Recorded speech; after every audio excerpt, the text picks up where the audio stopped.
You are the one compensating. Listen to what I say." Nux chuckled and then quickly rolled over. The one on the top was now him. Then, without giving her any time to react, he pulled his rod out before thrusting it deep inside her without any mercy. "Oh!" Felberta's body jerked in pleasure as he smashed his rod inside her so roughly. "My dear Fel, do I now have the permission to touch your beautiful breasts?" Nux teased. Felberta, on the other hand, was already on cloud 9 and wouldn't allow the pleasure to stop in any way. "Do whatever you want," she nodded. Nux smiled as he didn't tease her anymore. He removed her gown and then her black bra as he bent down and started licking her beautiful nipple. At the same time, he moved his rod out before slamming it in. So good." Waves of pleasure assaulted her body from 2 different places. The feeling was too much for her already sensitive body, and she moaned out loud. Pleased by her reaction, Nux increased the speed of his hips moving while he started sucking on her erect nipple. Felberta kept moaning in pleasure as Nux drilled her mercilessly, and at the same time he played with her beautiful breasts. Her body twitched uncontrollably as her back arched up and her eyes rolled back. With what remaining strength she was left with, she used it to hug his head that was sucking her nipple before pulling it towards her mouth and forcing a kiss on him. Nux, of course, did not refuse the lovely offer, and his tongue moved quickly as it entered her mouth. Their tongue fought for supremacy as they exchanged their saliva with each other. The scene was incredibly alluring. Her saliva felt sweet, and just as Nux was enjoying the taste, he felt her walls tightening as her legs started trembling. Then he felt her grip around his head tightening. The pleasure he was feeling also increased. Knowing that they were both at their limit, Nux decided to speed things up. His hips started moving at a faster rate, while his hand moved towards her erect nipple and he pinched it.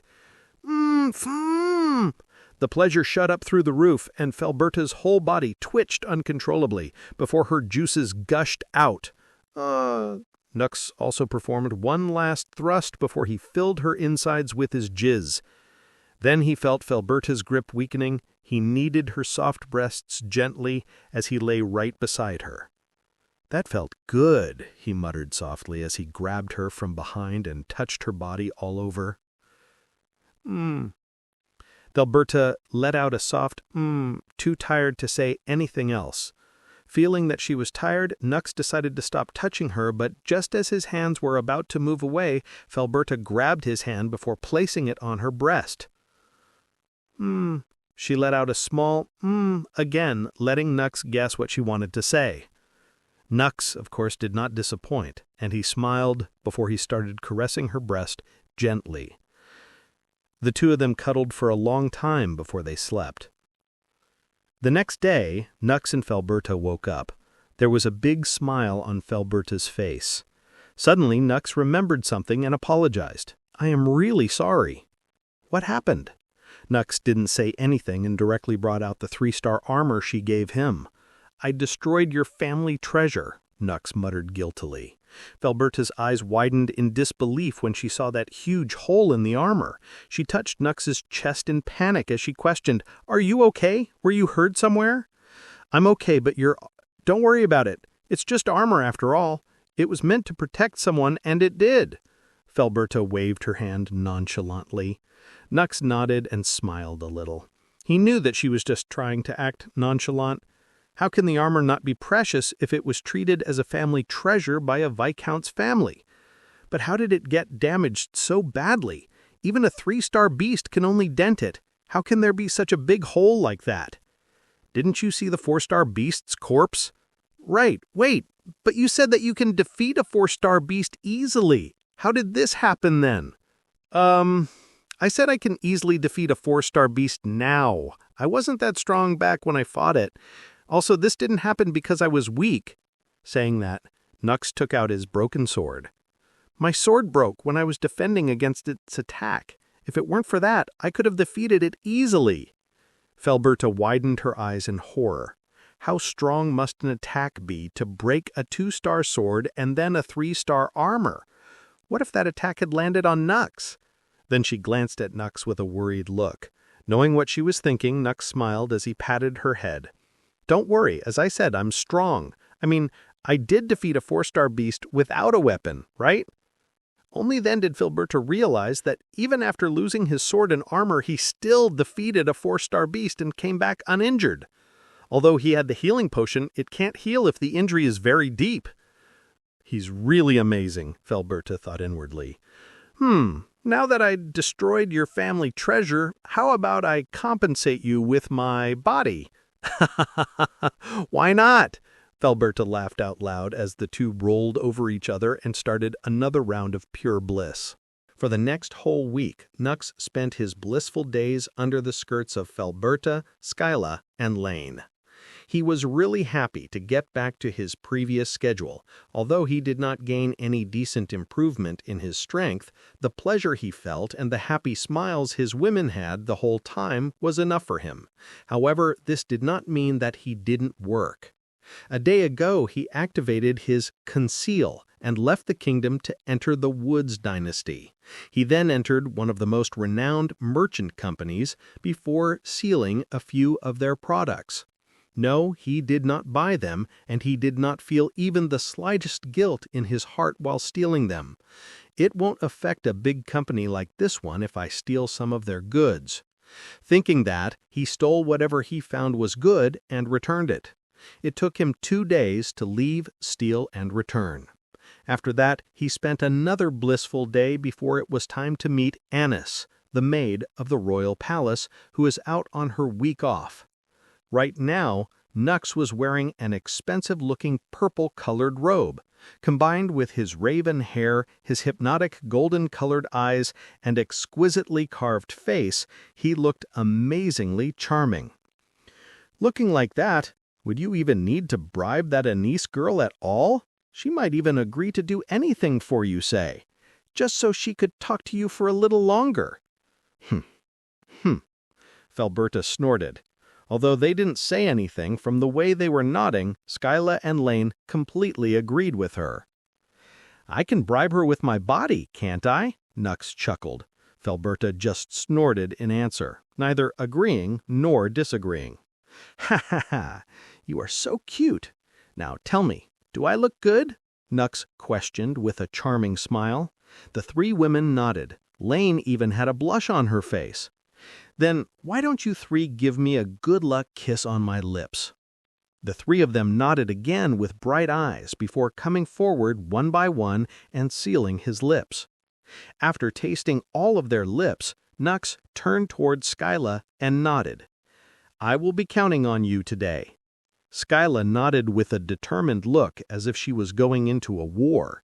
With her childlike face, her expression looked very adorable. Knock, knock, knock.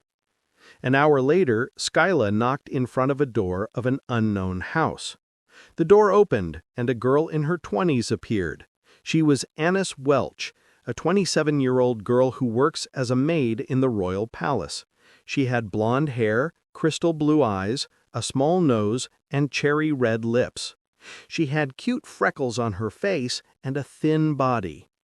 She was definitely above average in terms of looks, but when compared to the likes of Skyla, Lane, or Filberta, she was greatly overshadowed. Annis, long time no see, Skyla greeted with a smile. However, Annis right now was busy glancing at the charming man with an exquisite face standing right in front of her and didn't reply. Annis! Then Skyla patted her shoulder and she finally came out of her reverie. Skyla, long time no see. What are you doing here? She questioned, however she kept sneaking a few glances at Nux as she said that. Nothing. I was just buying something for Viscount Filberta when this gentleman approached me and questioned the way he can get in touch with a maid working in the royal palace. I instantly remembered that it must be you're off right now and brought him here. Oh, I understand. Annis nodded to Skyla before her eyes glanced at Nux and she smiled brightly. What can I help you with, gentlemen? Hello, beautiful lady. My name is Dio Brando, the leader of Brando Merchant Company from the Woods Dynasty. Can we talk inside? Nux replied with the most charming smile he could make. Of course, he did not forget to use his eye of discerning. Name, Annis Welch. Age, 27. Mana cultivation, advance. Body cultivation, mortal. Race, human. Talent, medium. LV, 25.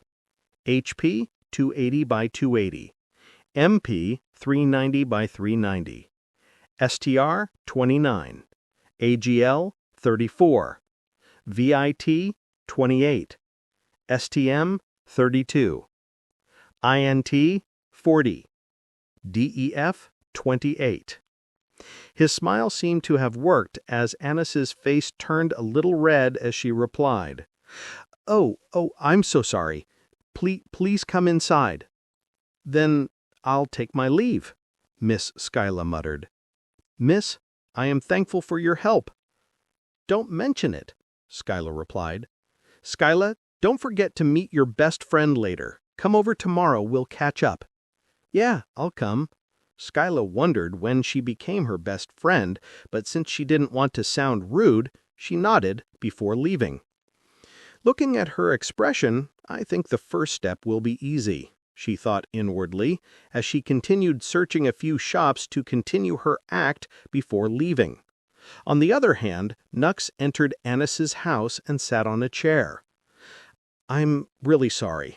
I don't live here often, so the furniture isn't well maintained. I understand. To work so hard that you don't even have the time to furnish your house? You're a hard-working lady, Nux complimented with a smile. Annis blushed when she heard that, and a small smile appeared on her face. Although he misunderstood what she meant, she did not have any intention to correct him. Oh, where are my manners? Let me bring something for you to eat. I don't really. I can't do that. I have to treat my guests well. Nux gave up and nodded.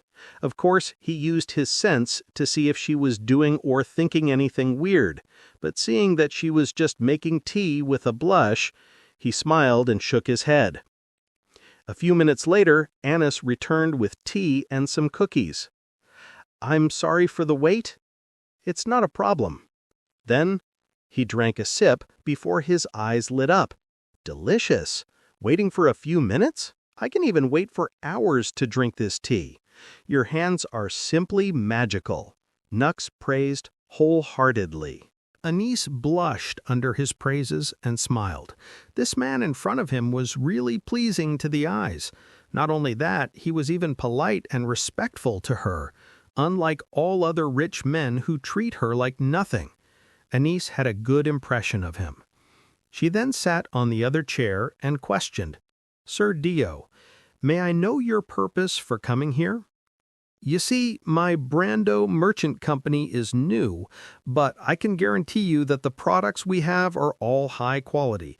The competition we faced in the Woods Dynasty is too much, so I decided to come here and test my luck, believing that products from another kingdom might sell faster here and have more demand. I also wanted to sell my products to the royal harem and learned that the best way to do that is through the head maid. Since I can't directly contact the head maid, I came to you. I hope you can help me with this. Annis nodded in understanding. This wasn't the first time someone came to her like this. But unlike others, this person treated her politely and is good-looking. She wanted to help him to the best of her abilities. Seeing that she didn't reply, Nux continued. Of course, I will not ask you for this favor without giving you anything. Mr. Dio, please don't say that. You don't need to give me anything. Today was my last day off. I will return to the royal palace tomorrow and tell the head maid about you. Don't worry. I guarantee you that you will be talking with the head maid day after tomorrow at the same place at the same time. I just request you to not be late, since the head maid is strict when it comes to time. Ah, thank you very much. Nux then took out a bottle of perfume and spoke. Miss Annis, this is my little gift. Mr. Dio, please don't say that. You don't need to give me anything. This is not for you helping me meet the head maid. This is for the delicious tea you served me. Miss Anise, please take it. Consider it me gaining some points so that I can come back here someday and drink the tea." Nux replied with a smile and placed it in her hands. Anise did not deny it this time. She blushed a little before keeping the perfume in front of her mirror. The two then talked a little more before Nux left. On tea. Tis last day off my foot. According to Skyla, she should still have at least 4 days off. Tis ticks to think that she would choose to annul her week off just so she could help you quicker. Having a good-looking face really helps, huh? Felberta snorted in annoyance. Oh, come on. It wasn't due to my face. It was because I was gentle and respectful with my approach. Do you even hear yourself? Gentle and respectful? If only it was that easy. Huh. Won't she will be willing to sleep with you if you asked her more gently and respectfully? Nux stayed silent. She might, huh? Felberta understood what his silence meant. Having a good-looking face really helps, Skyla muttered from behind, and Lane nodded. Nux's lips twitched, seeing the three of them acting in sync. He then calmed himself and smiled. Come on, girls, isn't that a good thing? The faster we meet the head maid, the faster our plan progresses, right? That's what the problem is, Skyla and Felberta replied at the same time, while Lane nodded in agreement. Nux just shook his head and chuckled. All right, don't act like this. Don't we still have 2 days before I meet the head maid? Shouldn't we enjoy the time we have rather than talking about this? Nux suggested. Felberta's eyes brightened as she snorted. You don't have to tell us that. We know what to do. Miss Anise, I believe I have been honest with you and did not offend you in any way. Then why are you still trying to cheat me? Nux questioned as he glanced at the woman in front of him and Anise following her. What do you mean, Sir Dio? Anise questioned in panic and confusion. She didn't cheat him at all. Why would she ever try to cheat such a gentle man? I have obviously done some research before coming here and know that the head maid is a woman who is over 40 years old. How is this lady you brought here is no older than 25? Even if you wanted to cheat me, you could have at least brought an older woman rather than bringing this beautiful girl here. A smile appeared on the young girl's face when she heard him, and she replied, Mr. Dio, you have misunderstood. Anise did not cheat you in any way. I am indeed the head maid of the royal palace, Etta Osborne. What? Nux put on a surprised expression before he completely changed his expression into an apologetic smile and turned towards Anise. Miss Anise, I am really sorry for not believing you. No, it's all right, Anise nodded with a smile. Nux then turned towards Etta and smiled. Miss Etta, I must admit, you have maintained yourself well. You look stunning. He was still surprised that this girl who looked no older than 25 was a more than 40 years old head maid of the palace. Well, not really. He already knew the truth. He just wanted to compliment her and get on her good side. Name, Etta Osborne. Age, 43. Mana cultivation. Master, body cultivation. Mortal, race, human, occupation, head maid of the Skyfall Kingdom's royal palace. Talent, medium, level 33. HP, 280 out of 280. MP, 390 out of 390. STR, 40, AGL, 42, VIT, 41, STM, 40, INT, 58, DEF, 37. Miss Etta, I must admit, you have maintained yourself well. You look stunning, Nux praised. Etta was a 1.65 meters tall woman. She had white-colored hair with shades of pink on the tips. This combined well with pink-violet eyes, and her tan skin gave her a different charm than others. Her small nose and rosy red lips, combined with the perfect hourglass physique that rivals Felberta, made her an extremely beautiful and alluring woman. She was indeed a beauty that could be compared with Skyla and Lane. Adding it with her tan skin, she delivered a lethal blow to Nux. Suddenly, a sound chimed inside Nux's head. Mission: fuck Etta Osborne. Description: well, fuck Etta Osborne. Reward: 10 system points. Warning: if the mission fails, the ability Craving Touch will be disabled. Time limit: 15 days. Nux smiled and shook his head. Mr. System, as always, you are a step too late. I have already decided to do it, so your mission is pointless. Of course, I'm not complaining. It's free system points after all. Thank you, Mr. Dio. You look dashing as well. Etta smiled and complimented back. Nux then turned towards Anise and smiled. Miss Anise, would you please allow me to drink the tea made by your hands again? Of course. You two have a seat and talk. I'll prepare the tea. Anise nodded and rushed into the kitchen with an excited look. All right, Mr. Dio. Although I would love to talk with you more, I still have some work to attend, so let's cut to the chase. I understand. Nux didn't waste time, and a bottle of perfume appeared in his hand. Miss Etta, can I please have your hand for a second? Nux asked gently as he moved his hand towards her. A tinge of red appeared on Etta's face before it disappeared within a second, and she nodded. Nux then gently grabbed her hand and sprayed some perfume on her wrist. Etta moved her hand close to her nose and sniffed. The fresh scent of gardenia entered her nose and she smiled. It smells really good, she praised. As they say, you are never fully dressed without a perfume. This perfume is called Fragrant Memories, one of our best products. Of course, he wasn't creative enough to introduce the perfume like that. He was just imitating the person who was selling it back in the Woods dynasty. All he did was that he changed the name, but even that was given by Felberta. Yes, not only did he steal their products, he even stole their introduction. Nux then boldly walked over as he touched her shoulder and sprayed the perfume on her neck. This is my first product, and my gift to you. Nux smiled charmingly as he returned to his seat. Etta was still in a daze due to his smile, but she soon pulled herself out of her reverie and replied, You don't have to give anything to me. That is not possible. One should always appreciate beauties, and giving you this perfume is just me doing so. You sound like an experienced playboy. I'm just being honest with my thoughts.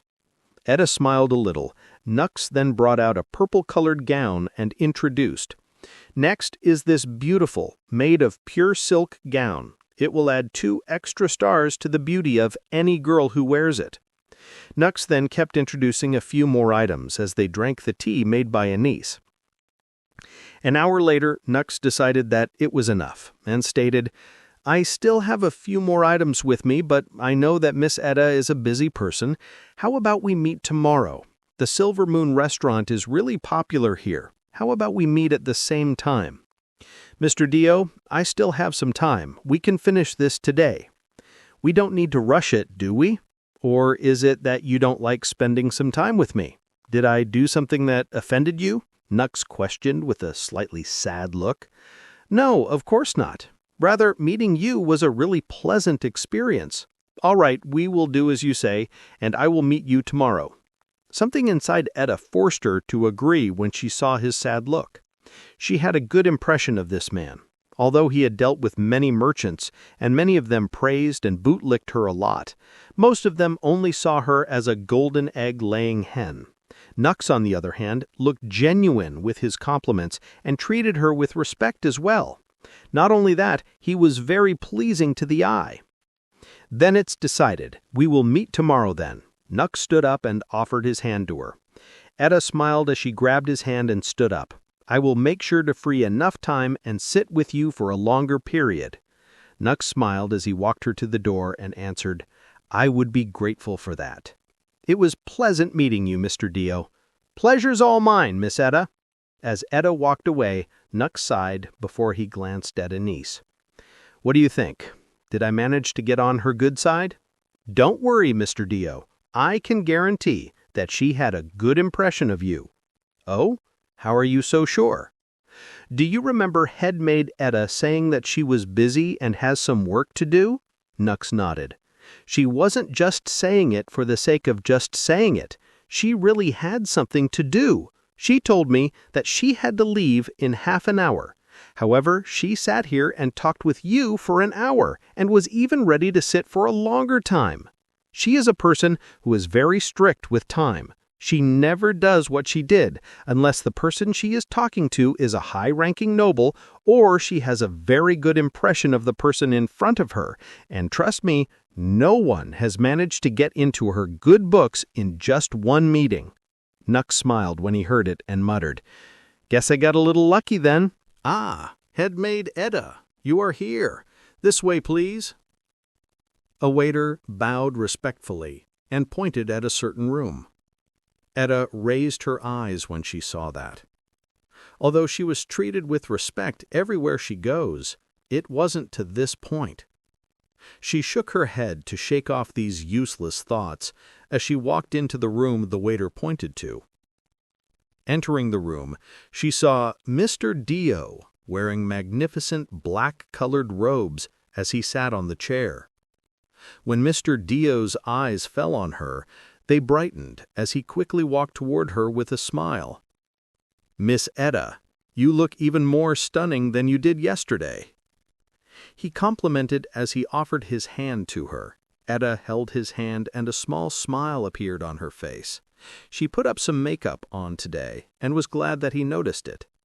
You smell really good as well." Nux complimented again, this time with a meaningful smile. Etta smiled back as she replied, "I tried your perfume today." As they say, a gem would only shine if it is in the right hand. I am very proud of my yesterday's self for finding the right gem for my perfume. Please have a seat, Miss Etta. Nux then pulled the chair like a gentleman and offered it to her. Etta took the offer with a smile and sat down. "Since I don't know much about this place, I will let you order the food for us. I believe that your judgment would be the most accurate one I can get." Nux smiled softly. Etta ordered the food, and Nux brought out a pink-colored gown and introduced, "This is one of the items I failed to introduce yesterday. Just like yesterday's gown, this one is also made from pure silk. However, it's designed by one of our finest tailors. The combination of the pink-colored gown and purple designs match your eyes as well. I am especially proud of this product." "It is amazing indeed." Etta then took out a few more items and introduces them. Etta liked them all. However, when Nux was about to take out another item, she stopped him and questioned, "Mr. Dio, please be honest. Do you intend to sell your products to the royal palace through me?" At her question, Nux smiled and answered, "That was the initial plan, yes." "Initial?" "Yes, the goal is still the same, but I found a more important goal right now." "Is that goal perhaps me?" Etta guessed and asked honestly. She wasn't stupid. Although she liked the items he introduced, half of them, including the pink gown, suited her a lot. The way Nux talked with her, the way he acted in front of her, it was as if he was giving some signals to her. As expected, beauty with brains, Miss Etta, is sharp, Nux smiled. Since you have already guessed, there is no point hiding it anymore. I want you to be mine, Etta. Nux declared with intense passion burning in his golden eyes.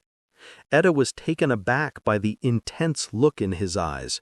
Her heart jumped in excitement, but when she thought about something, she sighed and answered, "Mr. Dio, I am very pleased to learn about your feelings, but you have to understand that, although I might look young, I am more than 40 years old." "It does not matter," Nux interrupted. "As I said, I want to make you mine, Etta. The moment my eyes fell on you, that was the first thought that appeared in my mind. It does not matter how old you are. As long as you are not against me, I never back down." Etta remained silent. She was too overwhelmed by the sudden emotions that welled inside her. Pleasure, happiness, doubt, insecurity, myriads of emotions attacked her mind, and she was unable to come up with an answer on the spot. And as if knowing about it, Nux continued, "Of course, I do not expect you to accept me just because I said it, and I know that you will need time to think about all of this.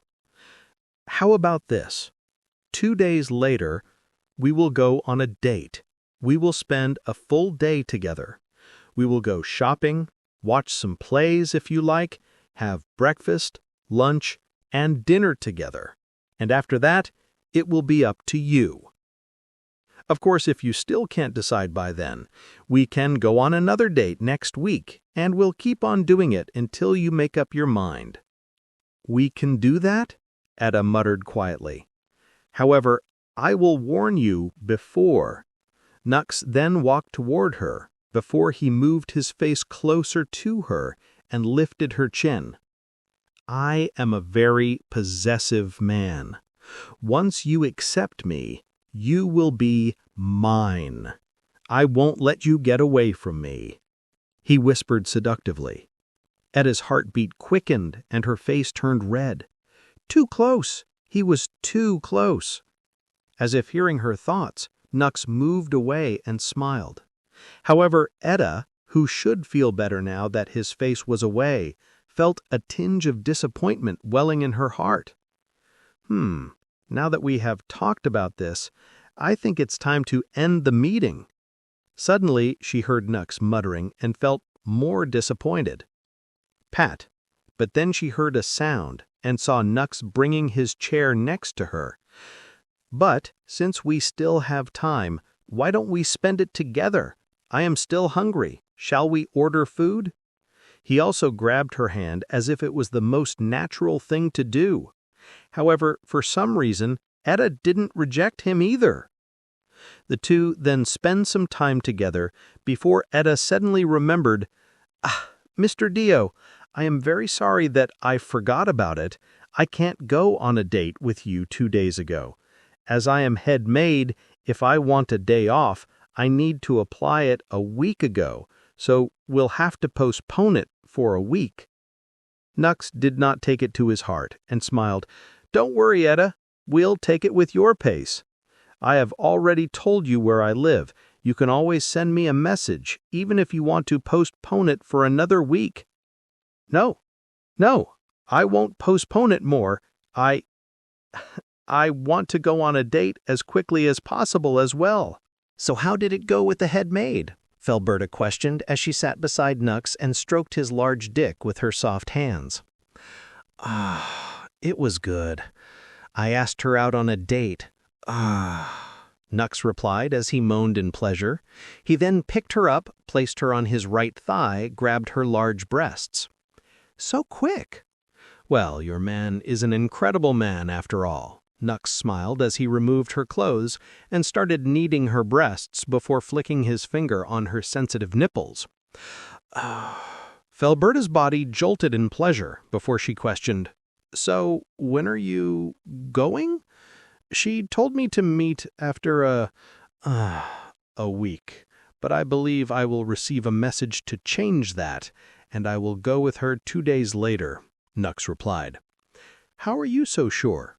"Because your man is an incredible man," Nux smiled as he answered. You are no incredible man. You are just good when it comes to fooling innocent—" The Viscount wanted to complain, but her words were exchanged with her moan as Nux's fingers entered her cave. "Tisk, tisk. Who's innocent? The one who was going around finding boy toys because she was bored?" Nux teased.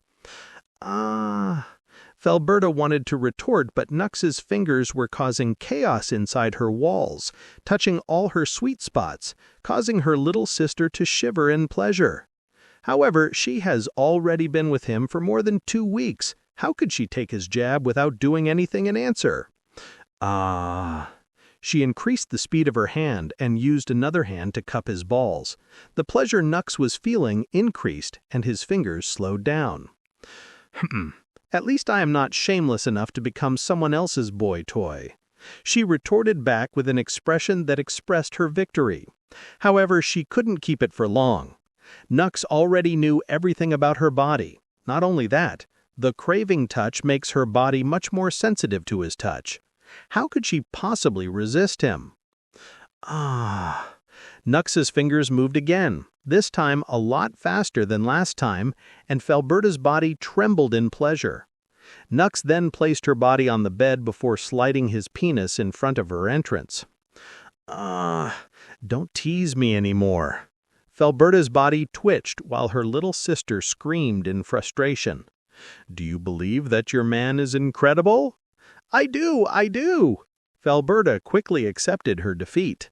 No, it was not her defeat. It was just a tactical retreat.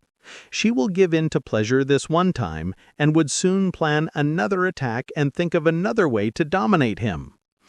Good girl, Nux smiled before he slammed his dick right into her pussy. This way, another night filled with alluring moans passed. Author's note. Should I add small sessions like these as well? It will not affect the pace of the story and will also give every girl their respective screen time. What do you guys think? To be honest, I think I am a genius for coming up with an idea like this. All right, I'm going to the Crown Plaza. The next day, Nux told everyone, ready to leave. Is it really important to leave? Can't you just stay here for 2 days? Skyla questioned. Didn't I visit you yesterday afternoon and you were too tired to continue after one round? Since you send me off like that, what's the use of staying here? Nux chuckled. Skyla blushed in embarrassment. She knew Nux was just teasing her, but she still felt bad. Don't worry, I will return in 1 or 2 hours and will visit you first, okay? Skyla nodded excitedly as her eyes brightened. Felberta had already had her bathroom session, so she was satisfied. Lane, however, pouted. You should speak more if you want more, my dear Lane. If you don't speak, how will I know how much you love and miss me? Nux chuckled. Lane's face turned red as she muttered, visit me first next time. Her face then turned even redder and she lowered her head. Okay, Nux smiled, seeing her like that, and patted her head. All right, I'll be leaving now. Nux then activated his conceal and left. Crown Plaza was an inn he booked and stayed in as Dio. This is also the place where Etta would send a message if she had a change of plans. He then appeared in front of the inn before deactivating his conceal and walked in. Sir Dio, someone sent a message to you, the receptionist informed him before passing a closed envelope to him. Nux smiled. He thanked the male receptionist before walking into his room and opening the letter. As expected, Nux thought inwardly. It was Etta's letter that told him to be ready for their date tomorrow. Nux had already expected this. No, it was not because he thought that he was so handsome that she couldn't resist meeting him, but because of his most overpowered ability, the craving touch. He has been using every chance he gets to touch her. Yesterday, he even spent an hour holding her hand as they talked and ate. Although the effect might not be as potent as with Felberta, since she practically slept hugging him like a pillow and had his jizz all over her face, she would still think about him oftentimes a day, while her little sister tingles in anticipation. Then when she thinks that it will take a week for her to meet him, just the thought would be too much for her to bear, and she will send this message. His craving touch was as overpowered as always. The next morning, Nux smiled as he saw Etta standing right in front of him, wearing the pink-colored dress he gifted her 2 days ago. The dress matched well with her pink-purple eyes, and the contrast between her white-pink hair and her tanned skin made her look very enchanting. I don't know how many times I have told you this already, but Etta, you look gorgeous. Especially in that dress, Nux complimented.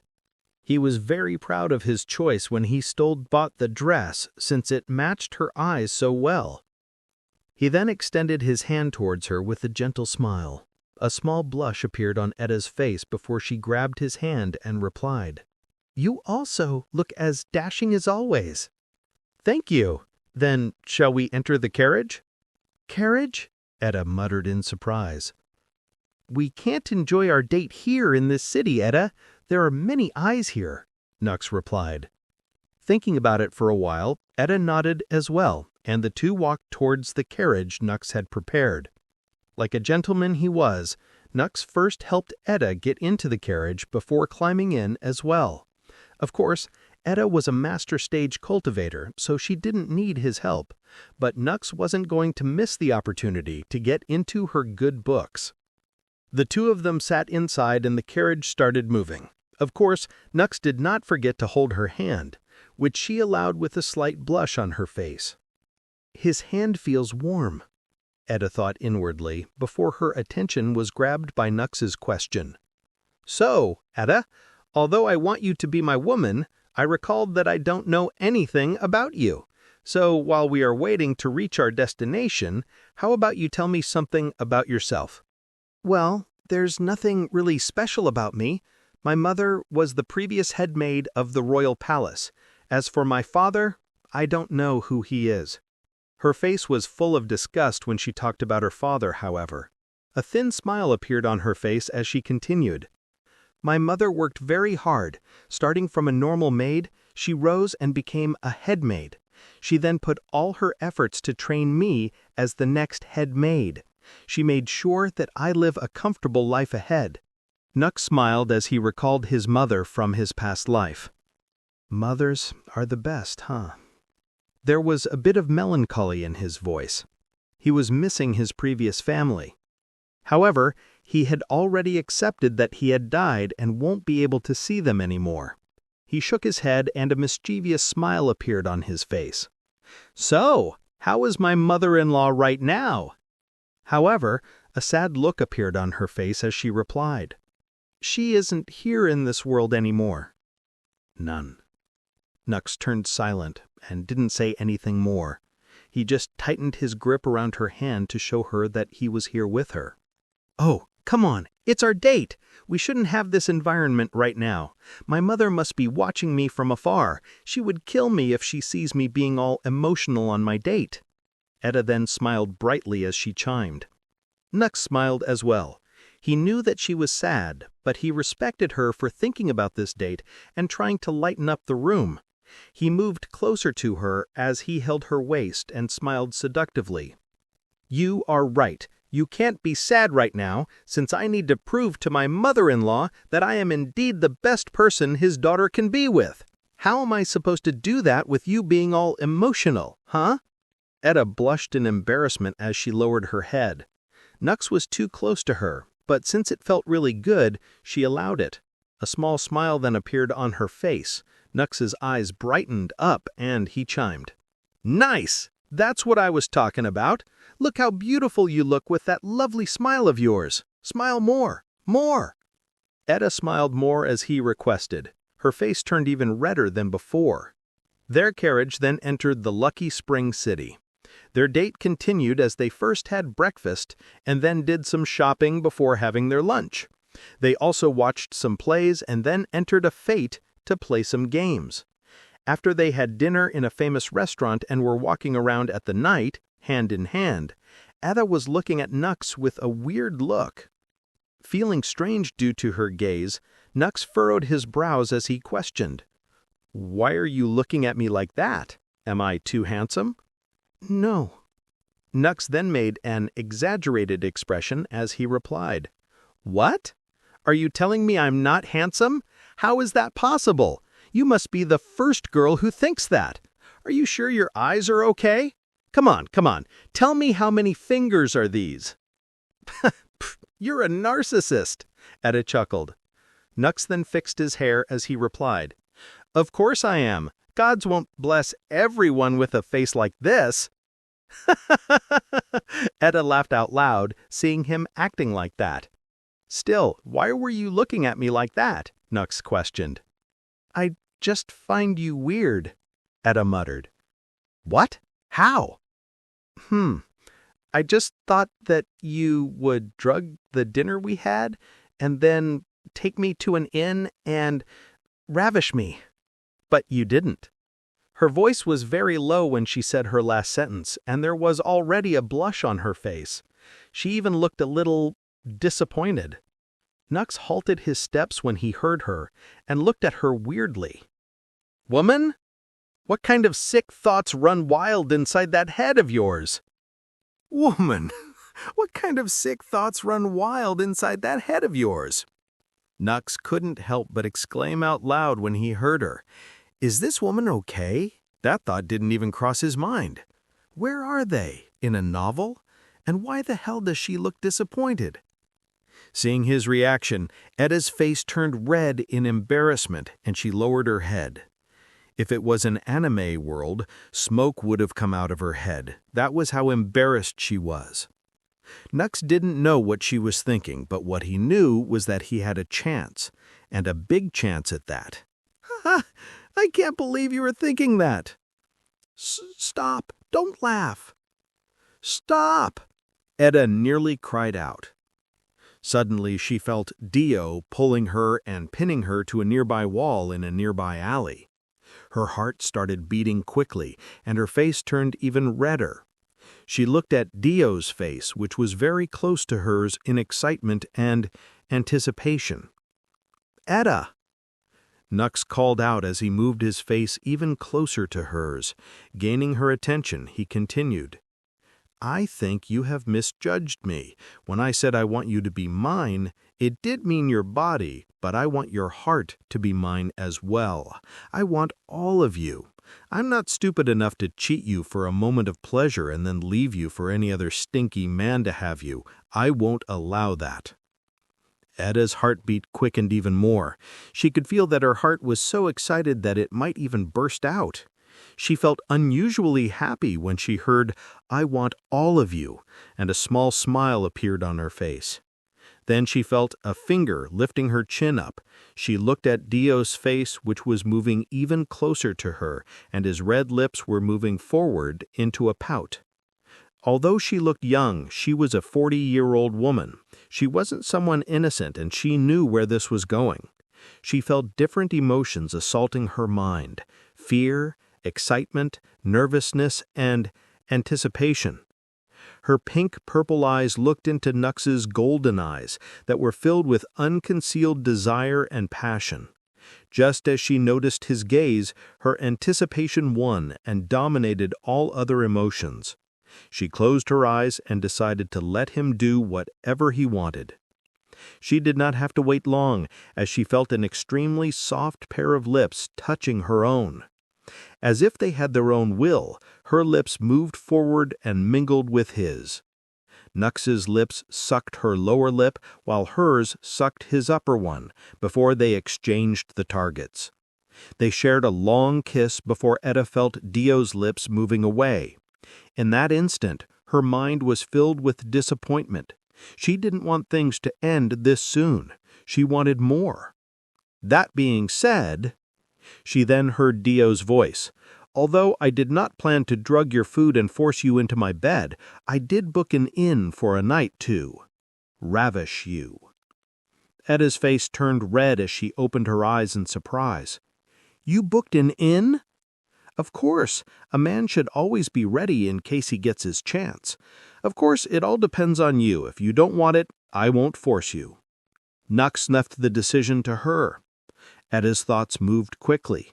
She was really confused. She felt that everything was going too fast, and she should wait for a little more time.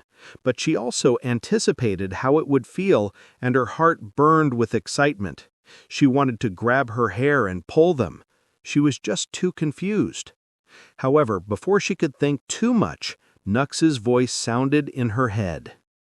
"Although I will say, if you miss today's chance, you will regret it in the future, because I can promise you that if you accept it—" Nux moved his face closer to her as he whispered in her ear, "these next few hours would be the best few hours in your whole life." Edda felt her entire body shuddering. She had decided, Although it was a little faster than usual, it was just because the two of them bonded well. Her heart feels happy when she is with Theo.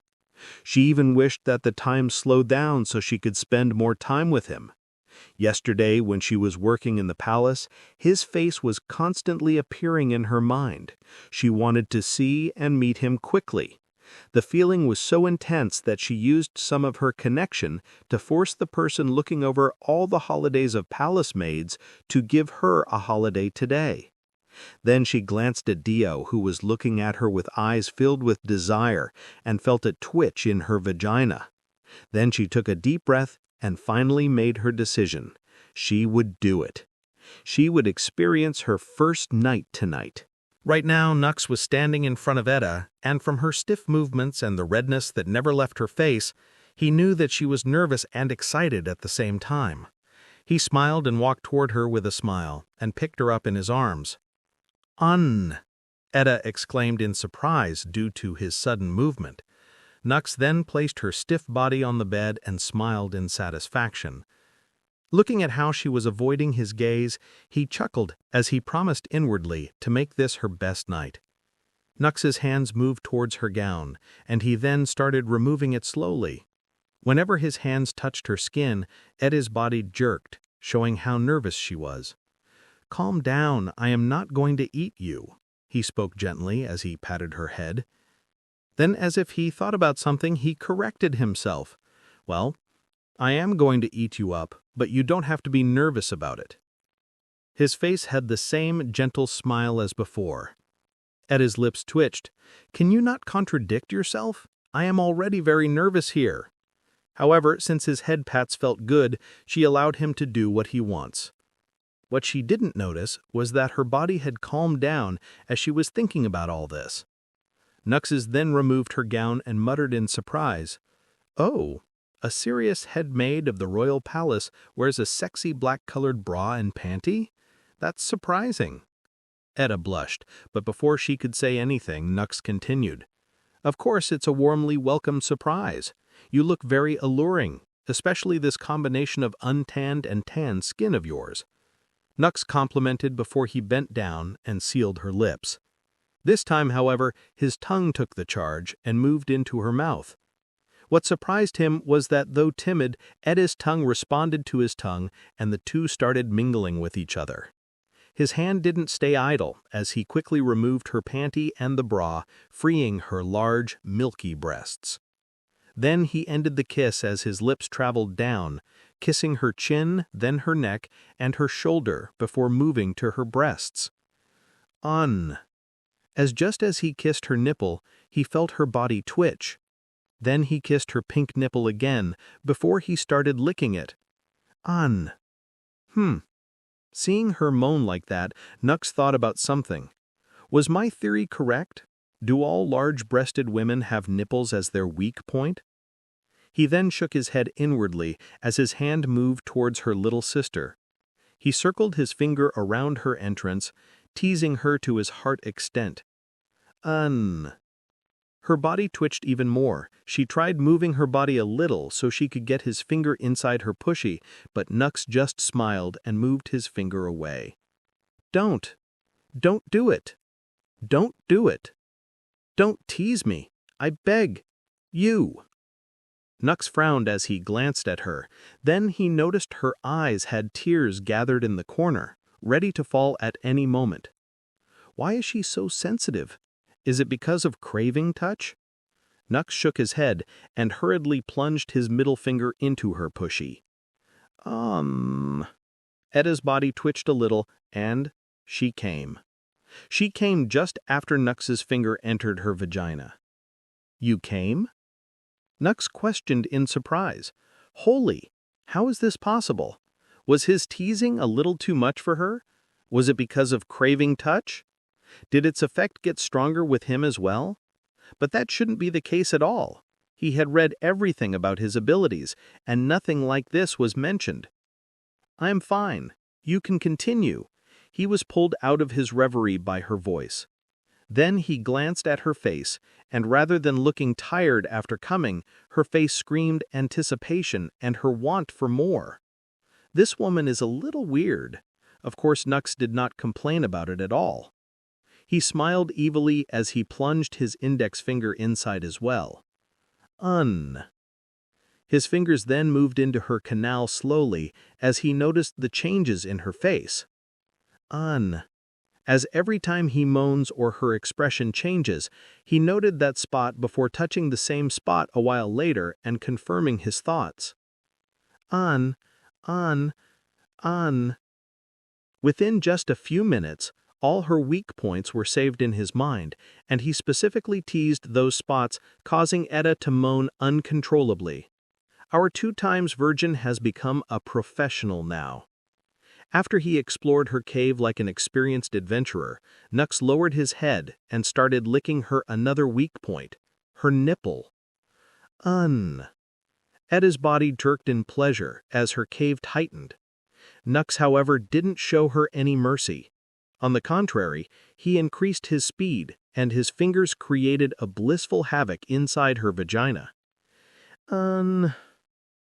Etta's back arched up, her eyes rolled back, as her caves tightened even more.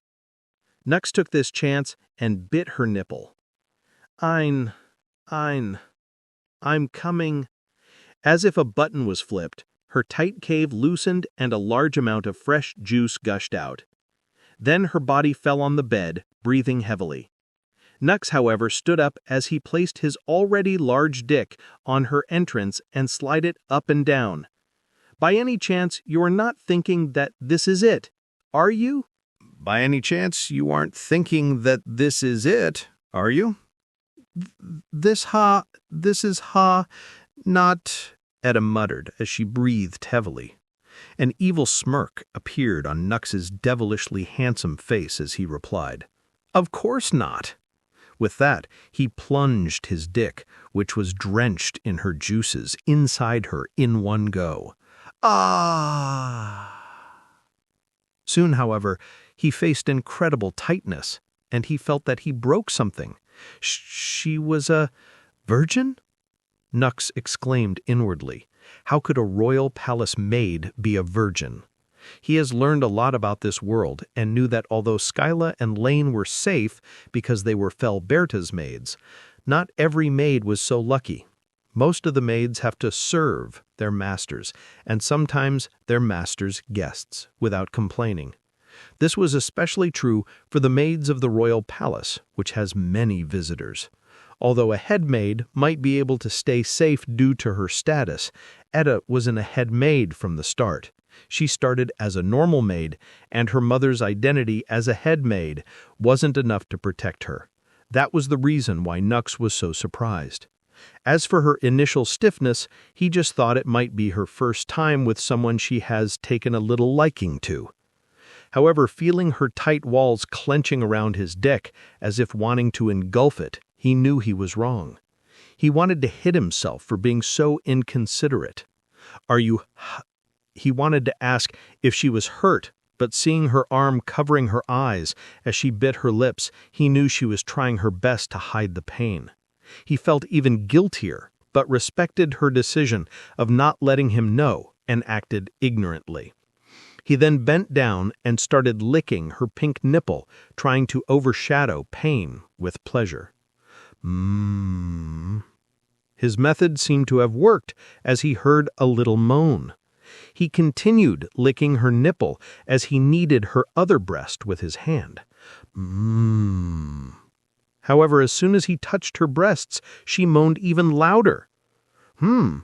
Is her weak point not her nipple, but her breasts? To test his theory, he kneaded her breasts even more and felt her vagina starting to twitch and release more juice. So that's how it is. Confirming his theory, Nux continued kneading her two breasts and soon felt her walls loosening a bit. He stayed like that for a little more time before he pulled his dick and slammed it deeper. After getting used to her tightness, Nux's movement turned smoother, and he increased his thrusting speed slowly. The more he drilled into her, the more Etta moaned. Her body twitched uncontrollably and accepted his thrusts without any resistance. She was too tired to resist it anyway, and since she can't do anything, she decided to trust her body to him. Of course, the waves and waves of pleasure that kept assaulting her mind and body continuously strengthened her thoughts. It feels too good. She never thought she could feel this good. And it was increasing even more. He was right. I would have regretted it my whole life if I had rejected it today. Ah! Suddenly, a jerk of pleasure assaulted her body. She then noticed that Dio's grip around her breasts had tightened, which filled her body with a weird feeling of pain and pleasure. Nux felt her walls tightening and her pussy twitching. Knowing that her body was already sensitive and was about to come again, he lifted her legs and placed him on his shoulder and drilled his huge red even deeper. Ah! Ah! Ah! His movements turned a little rougher, but Etta didn't care, as she moaned in pleasure. Her thoughts were already a mess. This just felt too good. Too good that she was unable to think straight. She just knew that she had to keep moaning so that the pleasure would never stop. Never. So she just moaned. Nux felt her walls tightening to the limit before it suddenly loose, her body arched up, eyes rolled back, and her tongue popped out. She came. Ugh, I'm coming. Seeing her perfect ahego face, Nux's dick twitched, and it painted her walls white. His body then fell beside Etta's, and a huge wave of energy entered his tired body along with a very familiar sound, which sounded inside his head. He knew what was this energy and was very excited. He finally leveled up and completed his mission. Ding! Mission accomplished. Mission, fuck Etta Osborne. Description, well, fuck Etta Osborne. Reward, 10 system points. Warning, if the mission fails, the ability Craving Touch will be disabled. Time limit, 15 days. 11 days left. Mission status completed. The reward will be sent to System Inventory. Just as he was about to open his status, he heard a weak voice. How about you tie my hands to the corner of the bed for the next round? What? How about you to tie my hands to the corner of the bed for the next round? What? Nux just couldn't believe what he was hearing. He felt like he was just hallucinating, but when his eyes fell on Etta, who was looking at him with a tired and excited look, he knew he wasn't. What the hell is this woman talking about? Is she okay? What kind of weird woman did he entangle himself with? Just to be sure that he wasn't dreaming, he questioned. Can you repeat what you said? I believe I misheard it. I asked if you could tie my hands to the corner of the bed for the next round? Etta answered, her voice shaking this embarrassment. Woman, do you still have the galls to look embarrassed? Nux exclaimed inwardly. He was now sure he wasn't dreaming. All right. Let's not act pure and shocked anymore. Suddenly Nux smiled inwardly as he replied. Although this is a weird request, if you really like it, then why not?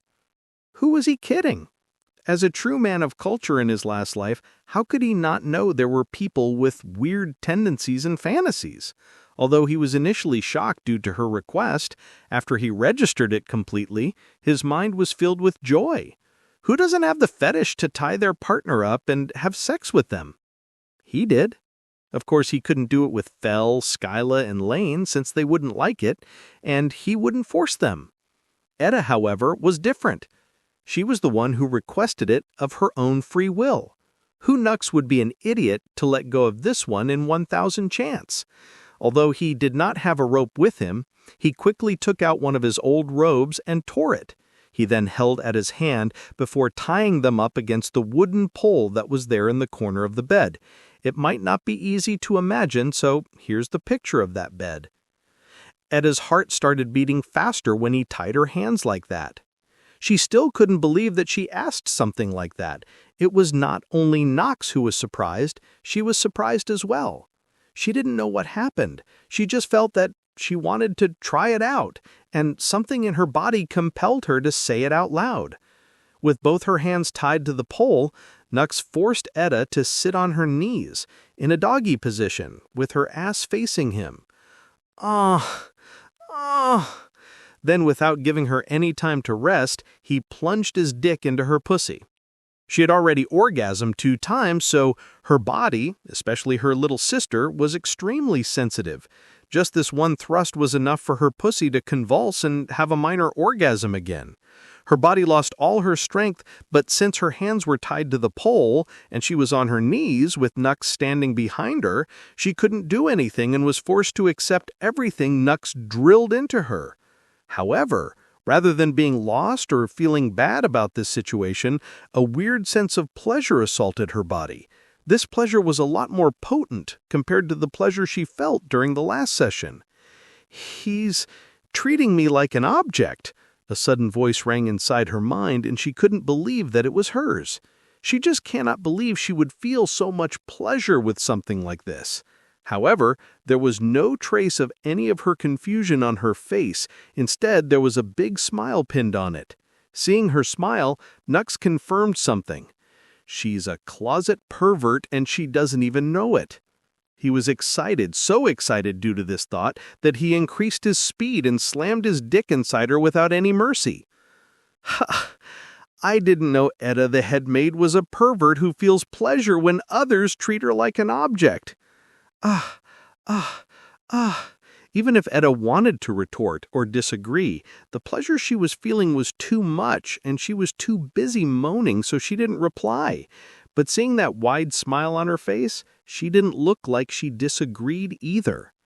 "I will make her accept her perverseness," Nux swore inwardly. His face looked very determined.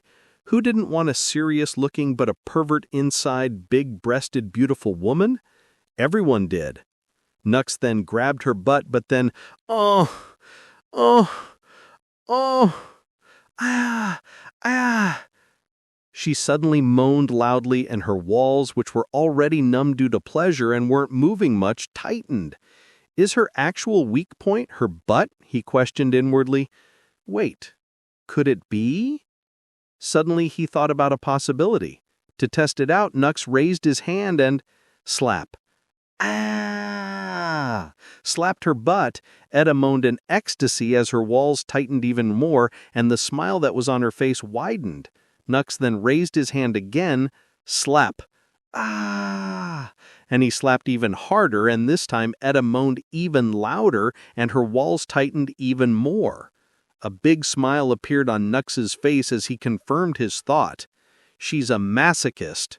Slap. He spanked her butt again. Ah! Edda's pussy convulsed as she came again. This time she was very tired and didn't look like she could continue. However, just as her eyes were about to close, slap. Ah! Nux spanked her fast again, and she was jolted awake due to pleasure that coursed throughout her body. "How can you sleep while I have yet to come?" Nux snapped angrily. I am sorry." Edda's cave tightened when Nux scolded her. She didn't know why. She felt pleasure assaulting her body as he screamed at her.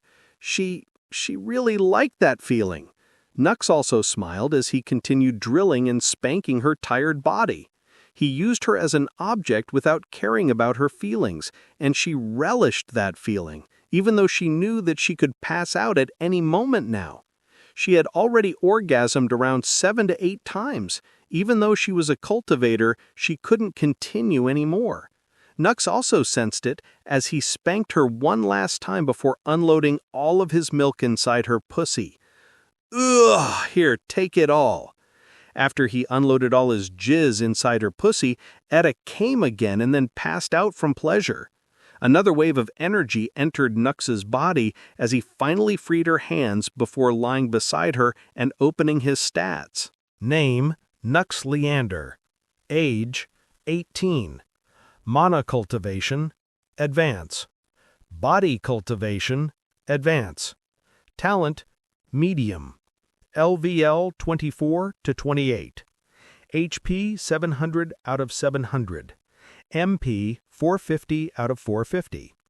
STR 64 to 72. AGL 74 to 82. VIT 62 to 70. STM 67 to 75. INT 41 to 45. DEF 61 to 69. Blank points 108 to 120. His strength increased again. Nux smiled as he saw that. He then glanced at Etta, who was lying beside her. Her breathing was calm and there was a small smile on her face. She looked like a dignified lady right now. Nux couldn't even believe that this beautiful and serious-looking woman was a perverted masochist who gets off from pain. But then he smiled as he realized that he will be the only person who will see this lovely sight. Who didn't want a serious-looking outside, but a pervert inside, big-breasted, beautiful woman who was also a masochist? Everyone did. Nux chuckled inwardly as he closed his eyes. I'm late. The next morning, Etta was roaming around the room, panicking. Oh, come on. You're a head maid, so what if you were a little late? Does it really matter? Just ask your subordinates to lie and cover for you. It doesn't work like that. Many maids are eyeing my position. I've already made an exception after leaving the duty without prior notice, and now I'm late. I'm sure there will be many maids who will take advantage of this. Nux shook his head and sighed. I guess there's competition everywhere. Then a mischievous smile appeared on his face as he replied, To be honest, I would be happy if you lose your position as a head maid. Then you could quit your job and become my maid wife. Can you even pay me as much as the royal palace do? Do you think that royal palace of yours can provide you the pleasure I can? Do you think they can tie you up and make you orgasm so many times that your whole body turns numb?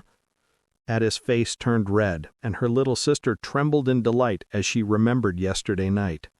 My little pervert. I'm not a pervert. Do you even believe what you say yourself? Yes, I do, she replied in a meek voice, clearly not very confident in herself. How about you tie my hands to the corner of the bed for the next round? Nux mimicked her words and questioned again. Do you really believe what you just said before? Etta just lowered her head and decided to ignore him. However, soon she recalled the previous problem and panicked again. I'm late. All right, don't act like this is the end of the world. Trust me, just get ready, I will make sure you return in time. Although she didn't know how he would help her, Etta decided to believe him and nodded. She then quickly washed her face before she wore her maid uniform and was ready to leave. Although you do look gorgeous in this as well, the gown you wore yesterday is still the second best, Nux complimented. Second best? What's the best then? Nux looked at her as he could not believe that she asked that, and replied, You being naked, of course, he said as a matter of fact. Etta blushed. Nux then stood up and extended his hand towards her. Etta smiled and grabbed his hand. Two of them left the inn, but rather than walking towards their carriage, Nux directly brought her outside. Why aren't we sitting in the carriage? How are we going to leave? Etta questioned with a frown. You are already late. We can't use a carriage. He then picked her up and ran towards the capital city. Etta's eyes widened in surprise when she saw his speed. What level is this? A Grand Master? No, an expert. This is absurd. The speed was so fast that she had to hold him tightly if she didn't want to fall off. Within just 15 minutes, the two of them entered the city. What stage level cultivator are you? Etta questioned. Late level advanced stage. You don't want to tell me? You don't have to, Etta snorted. Advanced stage? Advanced stage my ass. But I'm not lying. Shouldn't you be able to sense that? Nux questioned. After a moment, Etta's eyes widened even more. Advanced stage. He was actually an advanced stage cultivator. Then how did he run that fast, if anything? I don't have time to think about this. I'm late. It was a good thing that he was strong. She would ask how he is so fast even though he is just an advanced stage cultivator later. Right now, she was late. She then quickly rushed towards the palace, but suddenly she was stopped by Nux's next question. Etta, what time are we meeting today? A small smile appeared on Etta's face as she replied, After 9 in the night. Oh, in the night? But what fun thing could we possibly do in the night? Then a perverted smile appeared on Etta's face as she replied, The night is the best time if you want to have a fun time with a woman. You really are a pervert, aren't you? Nux chuckled. Maybe I am, Etta admitted. She admitted that she might actually be a pervert. Being a head maid of the royal palace comes with its own perks. Since you are a head maid, you aren't anyone's personal maid, and you don't have to be ready to serve them 24/7. After 9 in the night, the head maid is free of her duties and is even allowed to leave the royal palace. Of course, just like Etta, most of the head maids in the past had already given their life to the palace and don't have anything to do even after they are free of their duties. Therefore, they stay just in the room that is given to them by the palace. Today, however, it was different for the current head maid of the royal palace. Just as her work ended, Etta rushed outside and left the castle. Walking a little more, she arrived at the assigned site, and a big smile appeared on her face when she saw the person she has been yearning to see for a long time standing right in front of her. As always, you look stunning, my perverted maid, Nux complimented with a smile. I am not a Thank you. Etta wanted to retort to his remark, but she soon remembered what she did last night, and just accepted the compliment, ignoring the pervert part. Seeing that she was not refusing him calling her a pervert, Nux smiled before he extended his hands towards her. Etta smiled as well, and the two then sat inside the carriage Nux booked beforehand. This time, their destination was the new Malia city. No, there is nothing special about the city. Nux just thought that he shouldn't book the same inn every day, since his partner is the head maid of the royal palace. Also, he still hasn't seen many places in this world, so this was a good chance to see more. However, unlike last time, when he was very excited when he left the capital, this time his face had a solemn look. Etta wanted to question what happened, but he just raised his hand and told her to wait. Stop the carriage. As the carriage entered a deserted alleyway, Nux ordered the driver to stop. What happened? Etta questioned again. 2 master stage cultivators are following us. Both of them are stronger than you, Nux informed. He had already sensed that these 2 people were following them, more precisely Etta, as he only noticed them when Etta appeared. He did not take action, since they were still in the capital, and the person behind them might send some more later. Therefore, he waited. Waited until he reached a deserted alleyway like this one. Also, he will admit that it did feel really good acting all-knowing like those novel protagonists. Wait for me here, I will deal with them. While Etta was panicking, she heard Nux's voice. What can you do? You're just in advance. She wanted to retort, but then remembered what she did last night, and just accepted the compliment, ignoring the pervert part. Seeing that she was not refusing him calling her a pervert, Nux smiled before he extended his hands towards her. Etta smiled as well, and the two then sat inside the carriage Nux booked beforehand. This time, their destination was the new Malia city. No, there is nothing special about the city. Nux just thought that he shouldn't book the same inn every day since his partner is the head maid of the royal palace. Also, he still hasn't seen many places in this world, so this was a good chance to see more. However, unlike last time, when he was very excited when he left the capital, this time his face had a solemn look. Edda wanted to question what happened, but he just raised his hand and told her to wait. Stop the carriage. When the carriage entered a deserted alleyway, Nux ordered the driver to stop. What happened?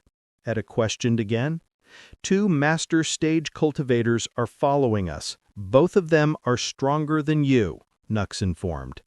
He had already sensed that these 2 people were following them, more precisely Edda, as he only noticed them when Edda appeared. He did not take action since they were still in the capital, and the person behind them might send some more later.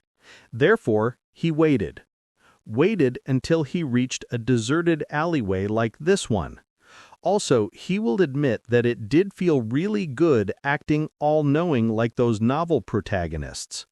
Wait for me here. I will deal with them.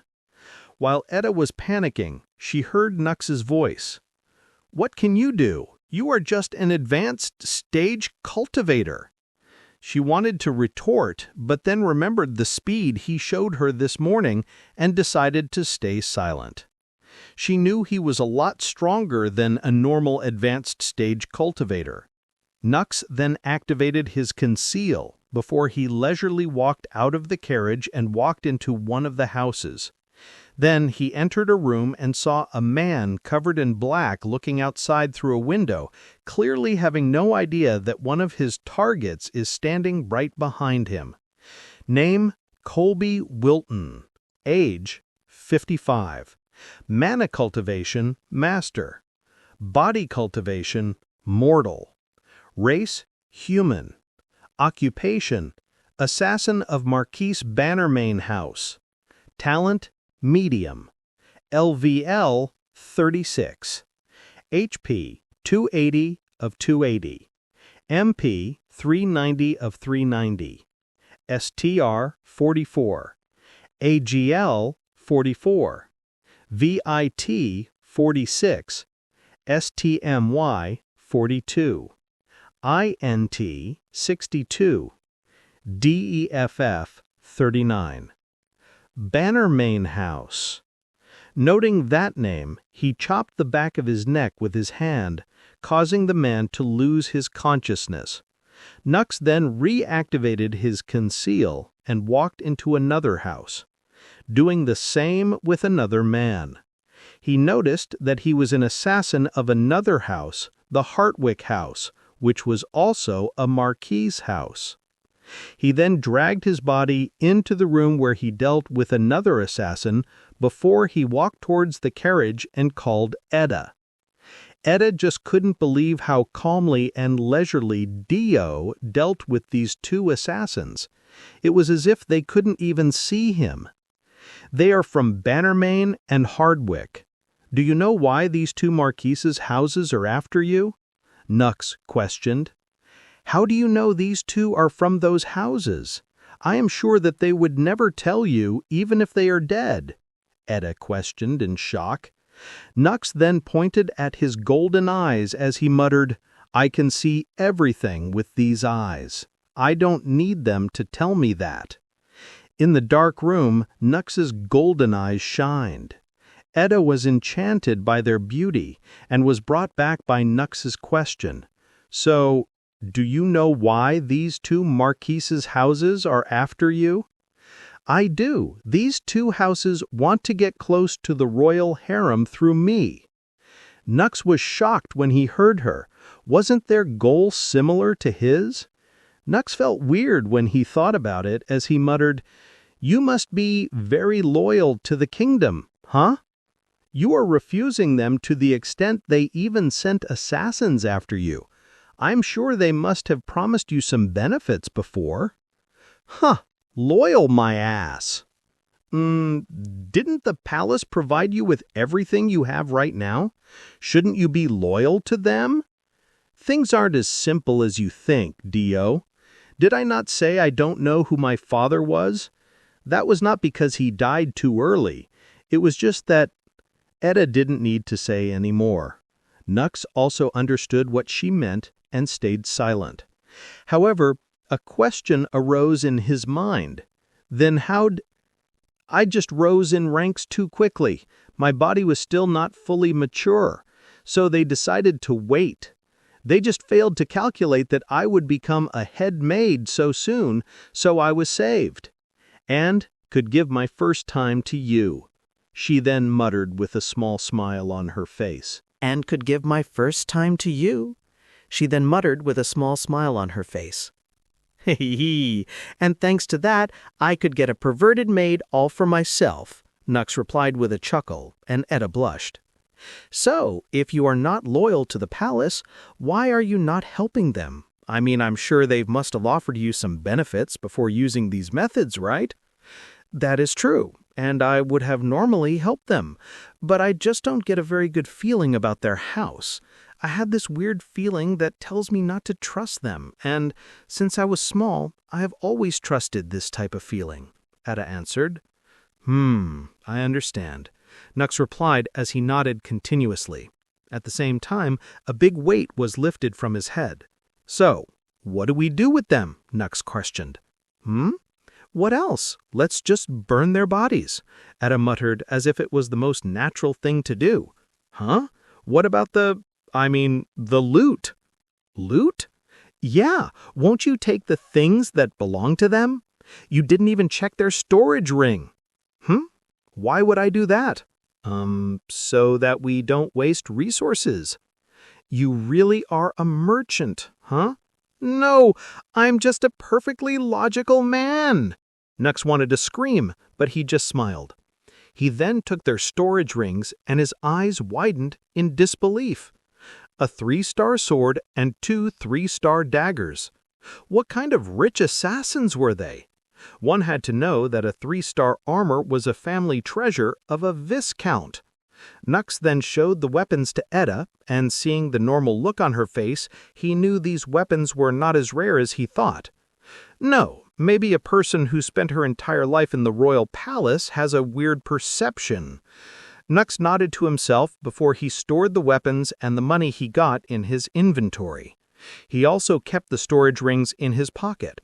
Yes, since the inventory and the storage rings were both space-related things, the storage rings couldn't be stored in the inventory. Etta then slit the 2 assassins' throats and then burned their bodies. Nux thought that the scene might disturb him, but was surprised that he didn't feel anything at all. Then he thought that it may be because he got used to blood when he was in the wilderness and shrugged. It was a good thing. He knows that he has to get used to blood, and even killing humans with his own hands. He has still not killed any human, and has decided to avoid it till it was required. He is not a bloodthirsty, brawny man who is out for blood. He is a refined man who would not kill unless it is required. As Etta dealt with the bodies professionally, the 2 of them then entered the carriage as it drove to the new Malia city.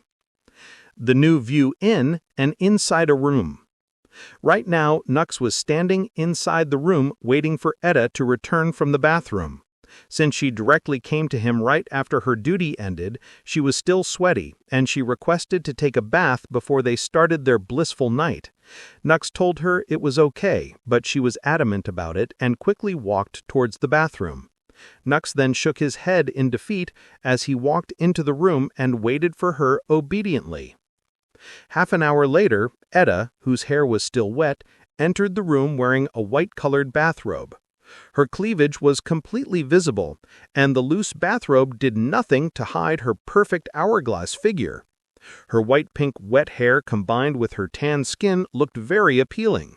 Seeing her standing at the door with a blush on her face, Nux couldn't control himself any longer and quickly walked towards her. This might be your new second-best look, wearing the loose bathrobe combined with wet hair. Look how enchanting you look.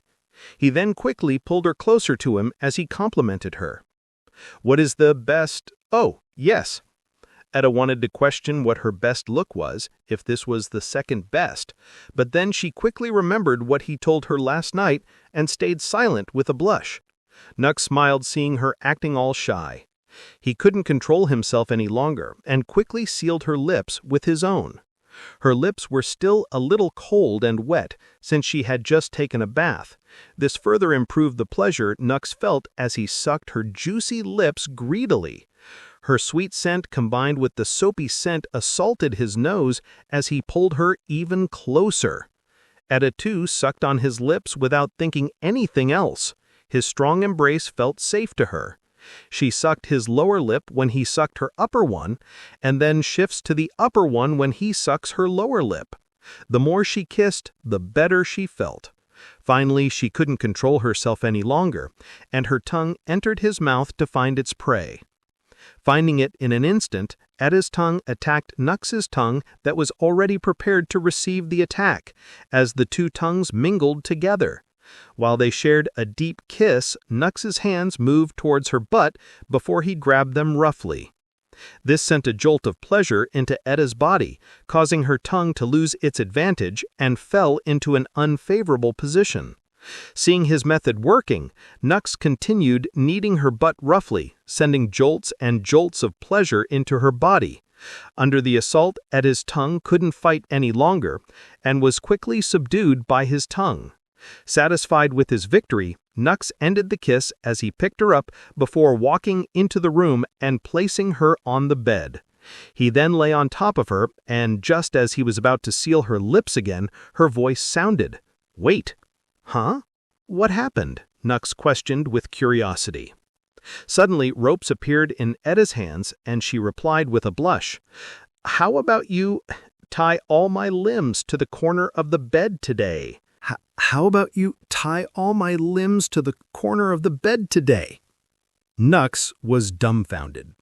After all that serious talk about her father and how things work in the royal palace, combined with how this woman was blushing in front of him just a few minutes ago, Nux somehow forgot how big of a pervert this woman is. Seeing that this woman even prepared the ropes beforehand, Nux couldn't help but shake his head. This woman is unredeemable, a completely lost cause. What a perverted fellow! Nux shook his head again. It seems like he would not have to use the ropes he brought today. Did he bring the ropes? Of course he brought them. He might have forgotten about her being a pervert due to all their talks before, but he had still planned to make Etta accept her perverted nature openly and make her completely his. Who wouldn't want a beautiful, serious-looking outside, but actually a perverted masochist inside, big-breasted woman all for themselves? Nux for sure did. An evil smile appeared on his face as he grabbed the ropes. I was looking forward to how long can you hide that perverted nature of yours, but it seems that you can't do it for very long. Etta blushed a little, but when she felt her right hand being tied to the pole on the corner of the bed, her heart started beating quickly. Nux then tightened the ropes to the limit, and Etta felt a weird jolt of pleasure being released into her body. Her heartbeat then quickened even more when her left hand was tied to the other pole. A few minutes later, when all her limbs were tied to every corner of the bed, Etta was breathing heavily with a red face and a weird smile on her face. "Tisk, tisk, look how happy you look, you perverted masochist!" Nux then roughly removed her robe bath, revealing her tanned and untanned body. Her milky white breasts moved up and down as she breathed even more heavily. This woman wasn't wearing anything under her robe bath, meaning that right now she was completely naked. Nux felt his soldier twitching a little, but he controlled himself for the greater good and glanced at her little sister. Since her legs were tied to the two corners of the bed, her pink cave had nowhere to hide if she wanted to. When Etta felt his gaze on her vagina, she tried to close her legs, but since her legs were tied, she couldn't. Her breathing turned even heavier, and her smile widened as well. Nux saw her juices leaking uncontrollably.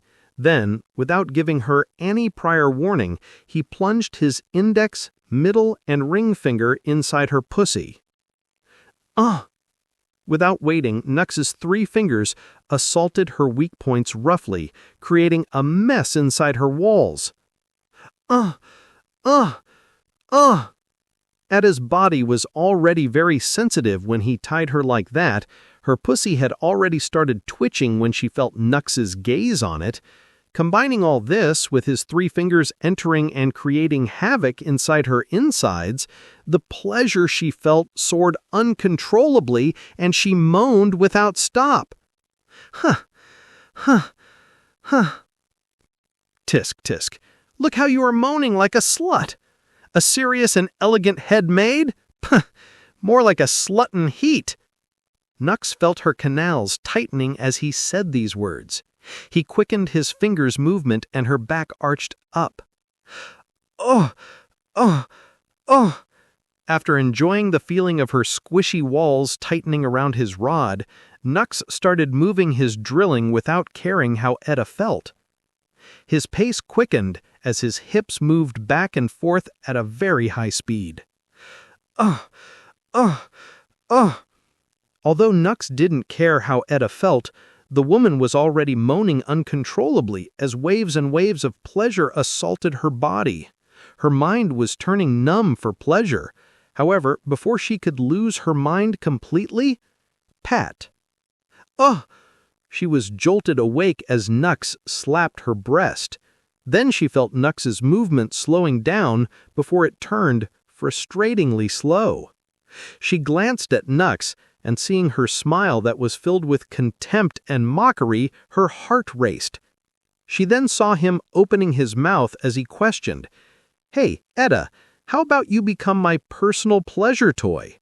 A mere object whose sole purpose of existence is to satisfy all my sexual needs. How about it?" "Hey, Etta, how about you become my personal pleasure toy? A mere object whose sole purpose of existence is to satisfy all my sexual needs. How about it?" Etta's whole body twitched weirdly when she heard his words, but before she could think what to answer, Nux started increasing his speed again. However, the rate at which his speed was growing was very slow. This filled her with a sense of frustration and anticipation. Pat. Soon, however, her mind was jolted awake as Nux slapped her nipple again. A weird pleasure assaulted her body, but before she could relish it, she heard his voice. "Huh? Do you think you can keep me waiting? Answer me quick. Are you willing to be my pleasure toy?" Etta wanted to stay silent, but then she felt Nuke's dick moving out of her cave. Looking at his expression, it looked like he was really about to pull out his dick and end this session if she did not answer his question. He only wanted an answer, and a positive one at that. He did not care about her feelings at all. Being treated like that, Etta's pussy twitched again. She didn't know what was happening and was unable to understand her own body, but she knew one thing. This man, standing right in front of her, was perfect for her. A perfect partner. And a perfect master. As if having a will on its own, her mouth opened and... "Yes. I am... willing to be... your pleasure toy." Good. An evil smile appeared on Nuke's face as he rammed his dick into her pussy.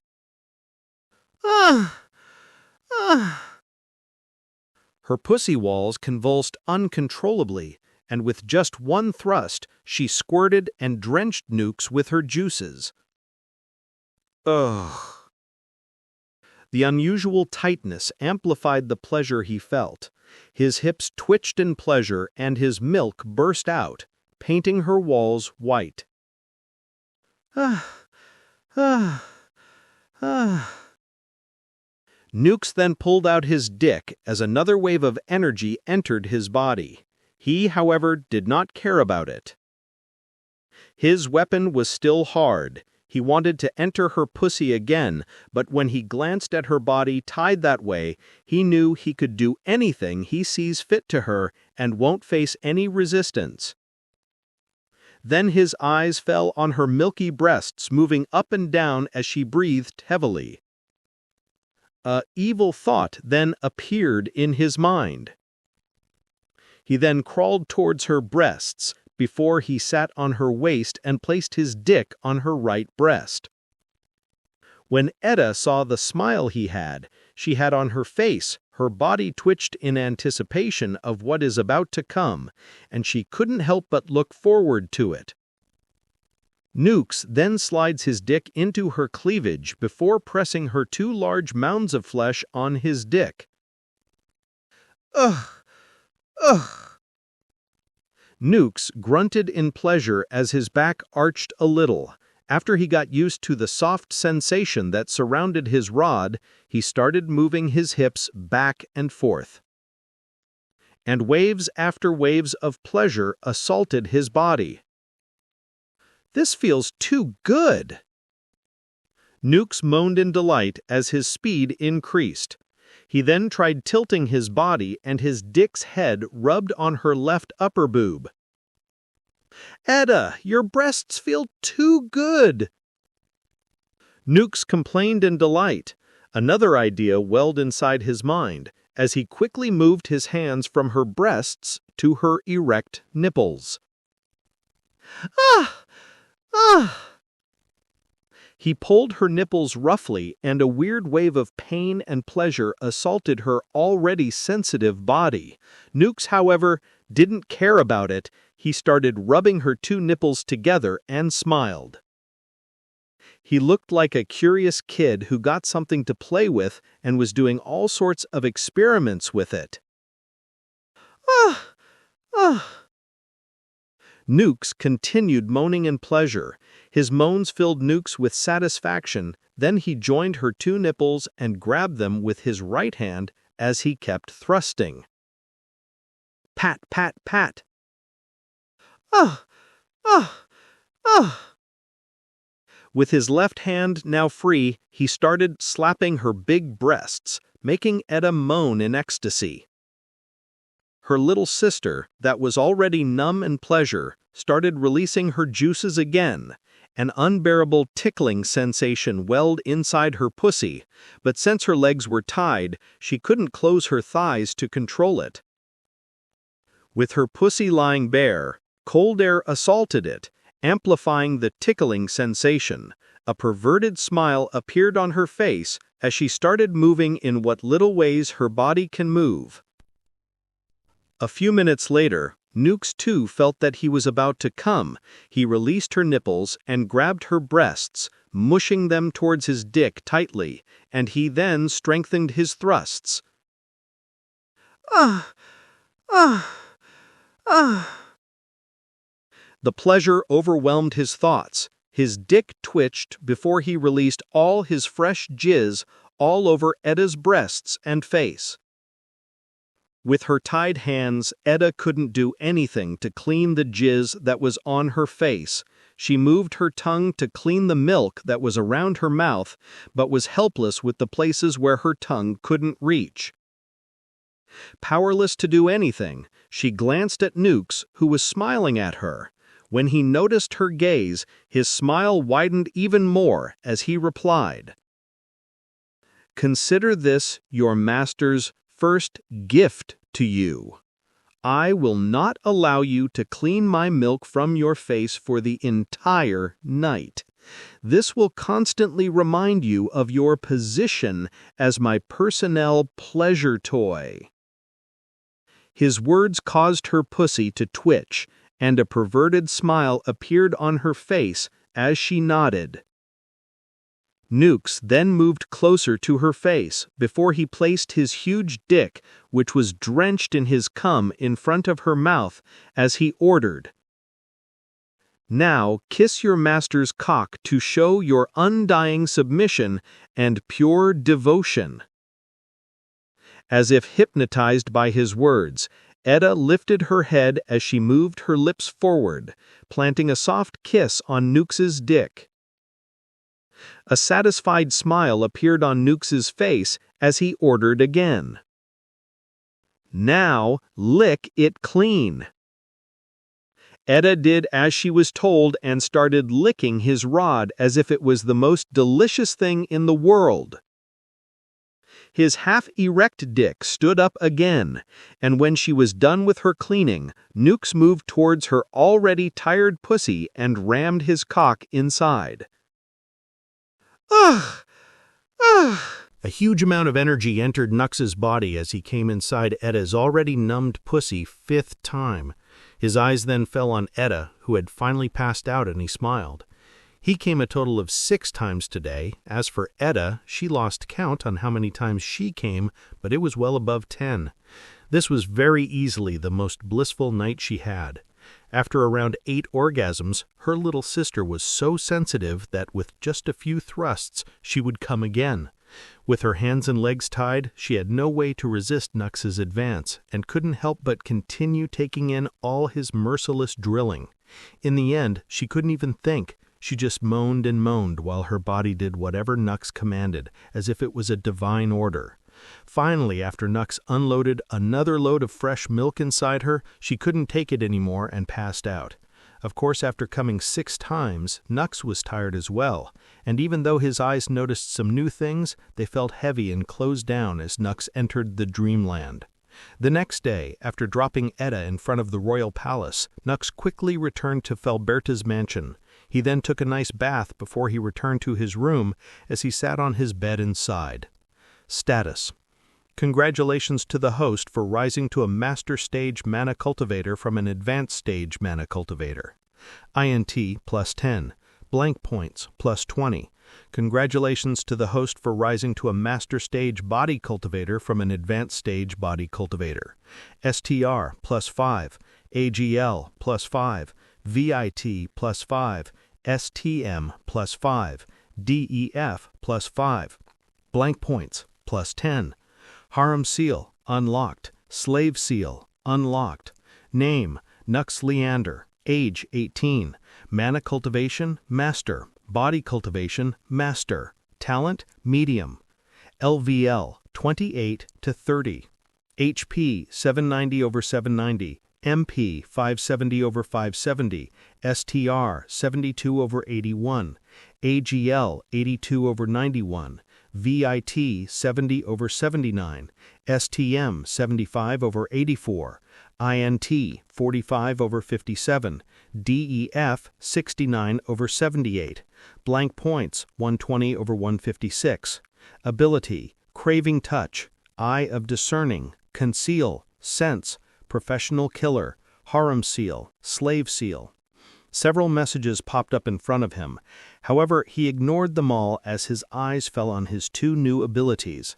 As if understanding his intent, a screen containing the description of these abilities appeared in front of his eyes, and Nux couldn't help but widen his eyes in shock. Slave Seal. Active skill. Condition to apply. The target has to agree to become the host's slave. It will not matter if the target changes his or her decision later. The slave seal can only be removed by the target if the target's MP is 10 times higher than the host's. The host can remove the slave seal whenever he wants. Effects: once a slave seal is used on a target, he or she will be unable to resist the host's commands, no matter what the commands are. If the target even thinks about betraying the host, intense pain will assault his or her body until he stops thinking about it. If he does not, the pain will keep on increasing continuously. The target will not die under this pain. The host can talk to the targets no matter how far they are. Harem Seal. Condition to apply. The target has to agree to become the host's woman wholeheartedly. If she changes her decision later, the harem seal will be removed. The host can also remove the harem seal whenever he wants. Effects: once a harem seal is used on a target, the host and the harem member can feel each other's emotions to a certain extent. The host can disable and disable this function anytime he wants. The harem members will gain resistance to curses or debuffs, and until the curse caster's MP is 2 times higher than the host, the curse or debuff will not work. The host will be able to talk to the harem members no matter how far they are. This is so amazing. The more Nux read about these abilities, the wider his smile got. These abilities are the perfect solution to the thing that worries Nux the most, the craving touch, his own ability. Nux does not like the fact that his women would turn into some sort of dick-craving sluts if he isn't there for them for a while. Although having sex with them improves this a lot, it is still not the perfect solution. Nux has been trying to find some sort of ability or cultivation technique to resist it, but he couldn't. But now the system gave it to him itself. What a good system he has. Then he rushed towards Felberta's office and barged into it. Question? Joyab frowned when he saw his attitude, but when he remembered how he defeated him so quickly in the past, he knew that he couldn't do anything against him and shook his head in disappointment. However, this time, even Felberta was just as confused as him. She knew that Nux wouldn't do something like barging into her office while she's working without any reason, but when she saw the excited look on his face, she sighed as she realized that it wasn't something bad. However, she still looked forward to what made him so excited that he directly rushed into her office without caring about anything. Nux didn't know what was going on in their mind. Right now he was so excited that he even forgot that these were office hours, else he would have surely waited a few more hours before coming here. Nux then walked towards Felberta as he placed his hand on her table, looked into her eyes, and questioned. Felberta Alve, are you willing to be my woman with all your heart? Felberta Alvi, are you willing to be my woman with all your heart? You bastard! Joyab was about to burst out in rage when he heard what Nux said. However, Felberta raised her hand, signaling him to stop. Joyab, we will have an early break today. Viscount Felberta commanded. But Viscount! Joyab, we will have an early break today. Viscount repeated. Her tone was stricter than before. Joyab gritted his teeth before he glared at Nux, who from the moment he entered the room treated him like air. Joyab then bowed before he left the office. However, he was very disappointed. He had no clue what kind of magic that boy toy had done on the Viscount. Not only that, now he had even dared to say something so outrageous to her face. How dare he? Willing to be my woman? You are nothing but a boy toy. However, he knew that he wasn't strong enough to face him. Not only that, when he left the room, he noticed the change in that boy's aura.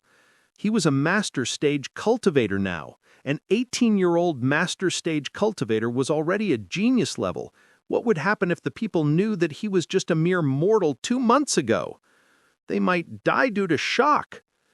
Now that he thinks about it, that boy is indeed a suitable man for the Viscount. He is handsome, he is powerful, and most importantly, he has monstrous potential. When he thought about it, Joyab felt a little better in his heart, and he walked into his room. On the other side, Nux sat on Felberta's chair with her sitting on his lap as he questioned again. Now that the hindrance is gone, let me ask you again, Felberta Alvi, are you willing to be my woman with all your heart? I am. Even though she was confused about what was happening, Felberta did not think too much and answered honestly. Good. Suddenly she felt peculiar energy entering her body. Though she felt the same feeling as how she gained strength after their session, she knew it was something different. Soon, the energy merged with her body. Although she felt something change inside her, she wasn't sure what it was. How is it? Suddenly, she heard Nux's voice in her head. She turned toward him and noticed that his mouth wasn't moving, but she could still hear his voice in her head. Does it feel weird hearing my voice even though my mouth isn't moving? Nux questioned jokingly, and Felberta nodded. You can do it as well. Try talking to me. Nux replied, Hello, Don't open your mouth, you dumbo. Try talking in your mind while thinking about me, Nux explained in the best way he could. For him, using his every ability is as easy as using his limbs.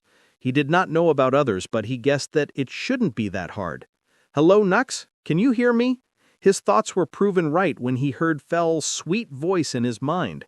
He smiled as he replied, Yes, my darling Fel, I can hear you loud and clear. Well, what is happening? How can we talk like this? Felberta questioned in surprise.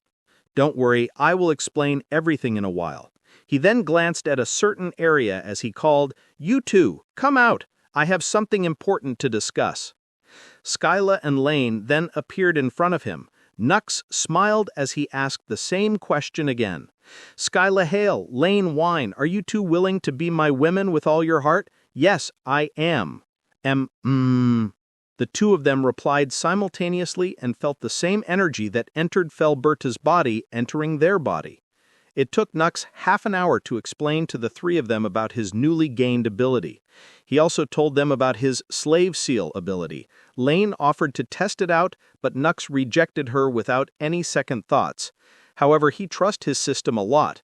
He was still scared about testing a dangerous ability like the slave seal on her.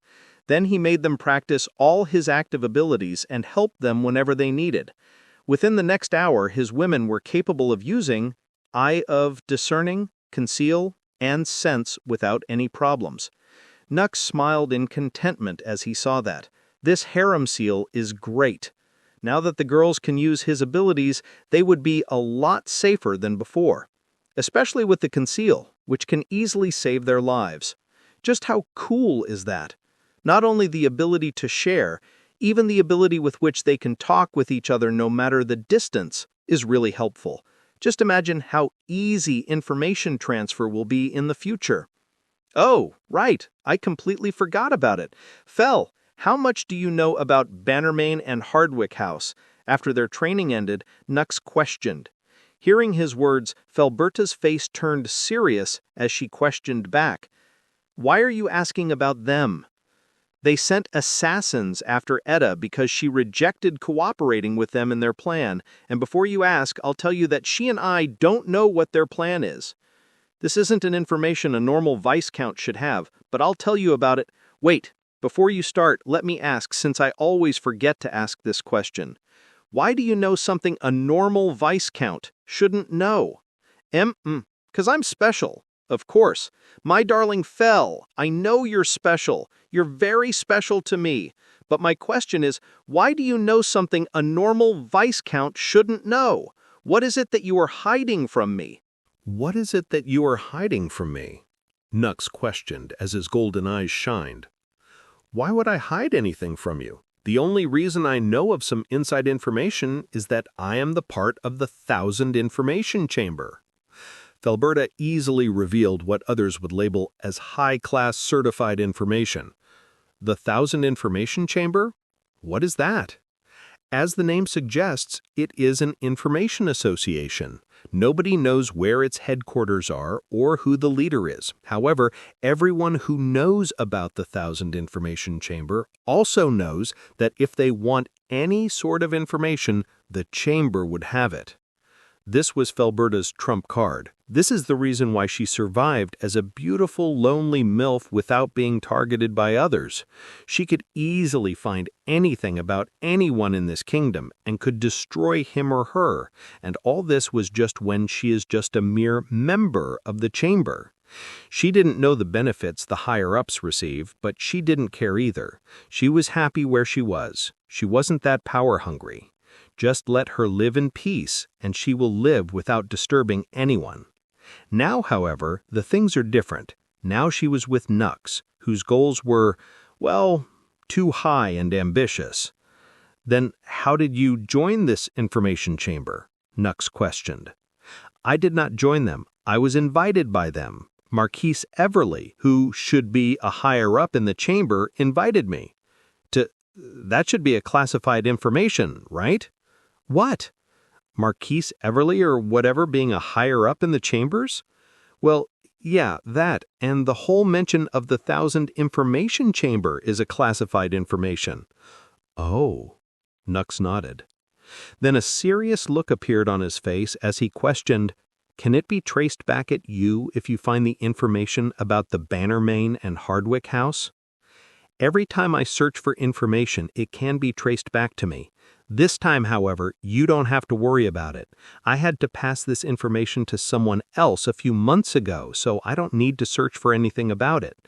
I already know about these two houses. However, I don't have any proof. No, actually, even the chamber doesn't have any proof." "What? Even the chamber doesn't? Damn, they must be some big shots, huh?" "Well, that might be true, but according to the chamber, they are nothing but fools. However, they are dangerous fools. I suggest you do not go against them." "Why is that?" "According to the information gained by the chamber, these two noble houses are spies that belong to another kingdom. Their forces are a lot stronger than normal marquises, and the two of them plan to start a rebellion to usurp the throne. Of course, since the kingdom doesn't have any proof, they can't do anything to them. That is the reason the chamber called them fools. If the king could be overthrown by some marquise, he would have long died. However, their strength and the support they have from the other kingdom make them dangerous fools," Felberta replied with a solemn look. Looks like Edda has some troublesome opponents," Nux sighed as he shook his head. "No, not really. Edda is the head maid of the palace. Though it might not seem like much, inside the royal palace, even a duke won't be able to harm her." "What?" "Of course. Why else do you think she is alive after rejecting the two marquises? That's because she never leaves. However, things are not the same as before. You two can't continue your sessions in the palace, so you would have to leave the place, and as long as you leave, the Bannermain and Hardwick house won't let you two off." There was a trace of worry on her face, but when she remembered how strong Nux is right now, combining it with his conceal, she calmed down. The strongest force in a marquise's house is an initial stage Grand Master. Even if they are stronger than a normal marquise house, the best they would have is a late stage Grand Master, which is already very unlikely. The expert stage is at the level of the dukes, so they shouldn't have an expert in their ranks. However, even if they have an expert stage cultivator as their strongest, they wouldn't send him or her to deal with Edda just because a normal assassin failed. As for a master or grandmaster stage cultivator, Nux could already defeat them when he was at the advanced stage. Defeating a grandmaster stage cultivator would be even simpler since he had risen to the master stage. That won't be a problem. I will meet her again tonight. At the very best, they will send a few more assassins. I'll deal with them today, and later when I put the harem seal on Edda, she would be able to use my conceal and we won't face any major problems." Nux thought the same way as Felberta. As for the two houses planning to go against the kingdom, he couldn't care less about it. After spending the rest of the blissful day with Skyla, Lane, and Fel, Nux activated his conceal as he left the mansion. He then walked towards the royal palace. He was extra careful on his way and had already activated his sense. Although Edda and he had decided to meet at a certain point, he scratched that idea and directly walked towards the royal palace. Edda was his woman now. There is no way he is going to let someone hurt her. He appeared in front of the gates and waited for Edda to leave. 15 minutes later, Edda left the palace wearing her maid uniform and with a serious look on her face. Nux compared that face with the one she had yesterday when she was tied up and couldn't help but chuckle. He felt happy that he was the only one who could see her hidden, perverted side. He then used his sense and found that there wasn't anyone following Edda. He sighed and followed Edda all the way to the meeting point before appearing in front of her. "You are making me repeat myself, huh?" Nux sighed as he glanced at her. "You look really stunning. My perverted maid." "It's you who made me a pervert," Edda replied with a smile on her face. Unlike last time, she readily accepted her identity as a pervert without any resistance this time. To be honest, she didn't care about it now either. The pleasure she felt yesterday when she accepted being his pleasure toy was so out of this world that she would do anything to experience that again. Not only that, this man treats her so well, even though he was her pleasure toy, that she has nothing to complain about. She was really happy and thankful to the god that she met him. Let's go? Nux then extended his hand forward just like he had the first day she met her. Why do you still treat me like that? Edda questioned with a confused look. What do you mean? Why do you treat me all gentlemanly like that? Because you're my woman. Woman? But didn't you say that I was your pleasure toy? Edda replied with a deep blush. Nux blinked his eyes in shock before he laughed out loud. Why are you laughing? Ha ha ha! Nux did not bother replying and continued laughing. After laughing for a good 3 minutes, he calmed down before he moved towards Edda as he raised her chin seductively, and replied, My perverted maid. I just like to be gentlemanly with my pleasure toy as well. Do you have any complaints about it? Edda's heartbeat quickened as she replied meekly, No. Good. Nux then grabbed her hand as the two of them entered the carriage Nux had prepared beforehand, before they left the capital city. Inside the carriage, a serious look appeared on Nux's face as he grabbed her hand and questioned, Edda Osborne, are you willing to be my woman with all your heart? I am already your object. I belong to you. Her weird answer was somehow accepted as a yes by the system, and a mysterious energy entered Edda's body. What is that? Don't worry, I'll explain everything, one by one. She heard Nux's voice directly into her mind, and she jerked in surprise. On the other side, in a hall that was a lot bigger than the one in Felberda's mansion, 2 men, one with blonde hair, a handsome face, wearing black robes with brown-colored patterns, and the other with silver hair, equally or even more handsome face, wearing pure-looking white-colored robes with golden patterns, were sitting on 2 thrones side by side, indicating that they had the same status. These 2 were Heath Hardwick and Alger Bannermain, respectively. A woman was wearing skin-tight black clothes that covered all of her body and a mask that concealed her face, kneeling in front of them, seemingly reporting something. So, can you tell me why that bitch, Edda, isn't dead yet? The silver-haired man, Alger Bannermain, questioned. Yes, what happened to 8 and 9? Why haven't they reported back yet? We can't find any traces of 8 and 9. We checked our secret meeting place as well, but they're not in there either. I believe they are either killed or captured. Captured? Alger shouted in surprise. There was a tinge of fear on his face. The woman frowned when she saw his behavior, but her face returned to normal and she continued. Don't worry, Marquise Alger. Even if they are captured, we have trained them to not say anything else. They will kill themselves the moment they get the chance. The Marquise finally sighed of relief when he heard those words. As for caring about his subordinate's life, what villain does that? Never read anything like that. Suddenly, Heath Hardwick frowned as he questioned. That Edda is a master stage cultivator. 8 and 9 are both master stage cultivators as well. Even if they can't beat her for some reason, running away shouldn't be a problem. How were they defeated? Is someone helping her? Alger's eyes widened as well, and he clapped his hand, and a man wearing a black coat over a white shirt appeared. Greetings, Marquise Alger. Who was the person traveling with Edda? Marquise Alger. He is the leader of some sort of merchant company that comes from Wood's dynasty and is here to sell some items. I don't care about his company or whatever. What is his name? Dio Brando. Dio Brando. How strong is he? Not that strong. He is only an advanced stage cultivator. However, he looks younger than 20. Even if that is not his actual age, he shouldn't be older than 30, so he must be highly talented, the butler answered. It doesn't matter how talented he is. He can't help Edda if she is surrounded by 2 master stage cultivators, which means there is someone else helping her. Is that person from the royal palace?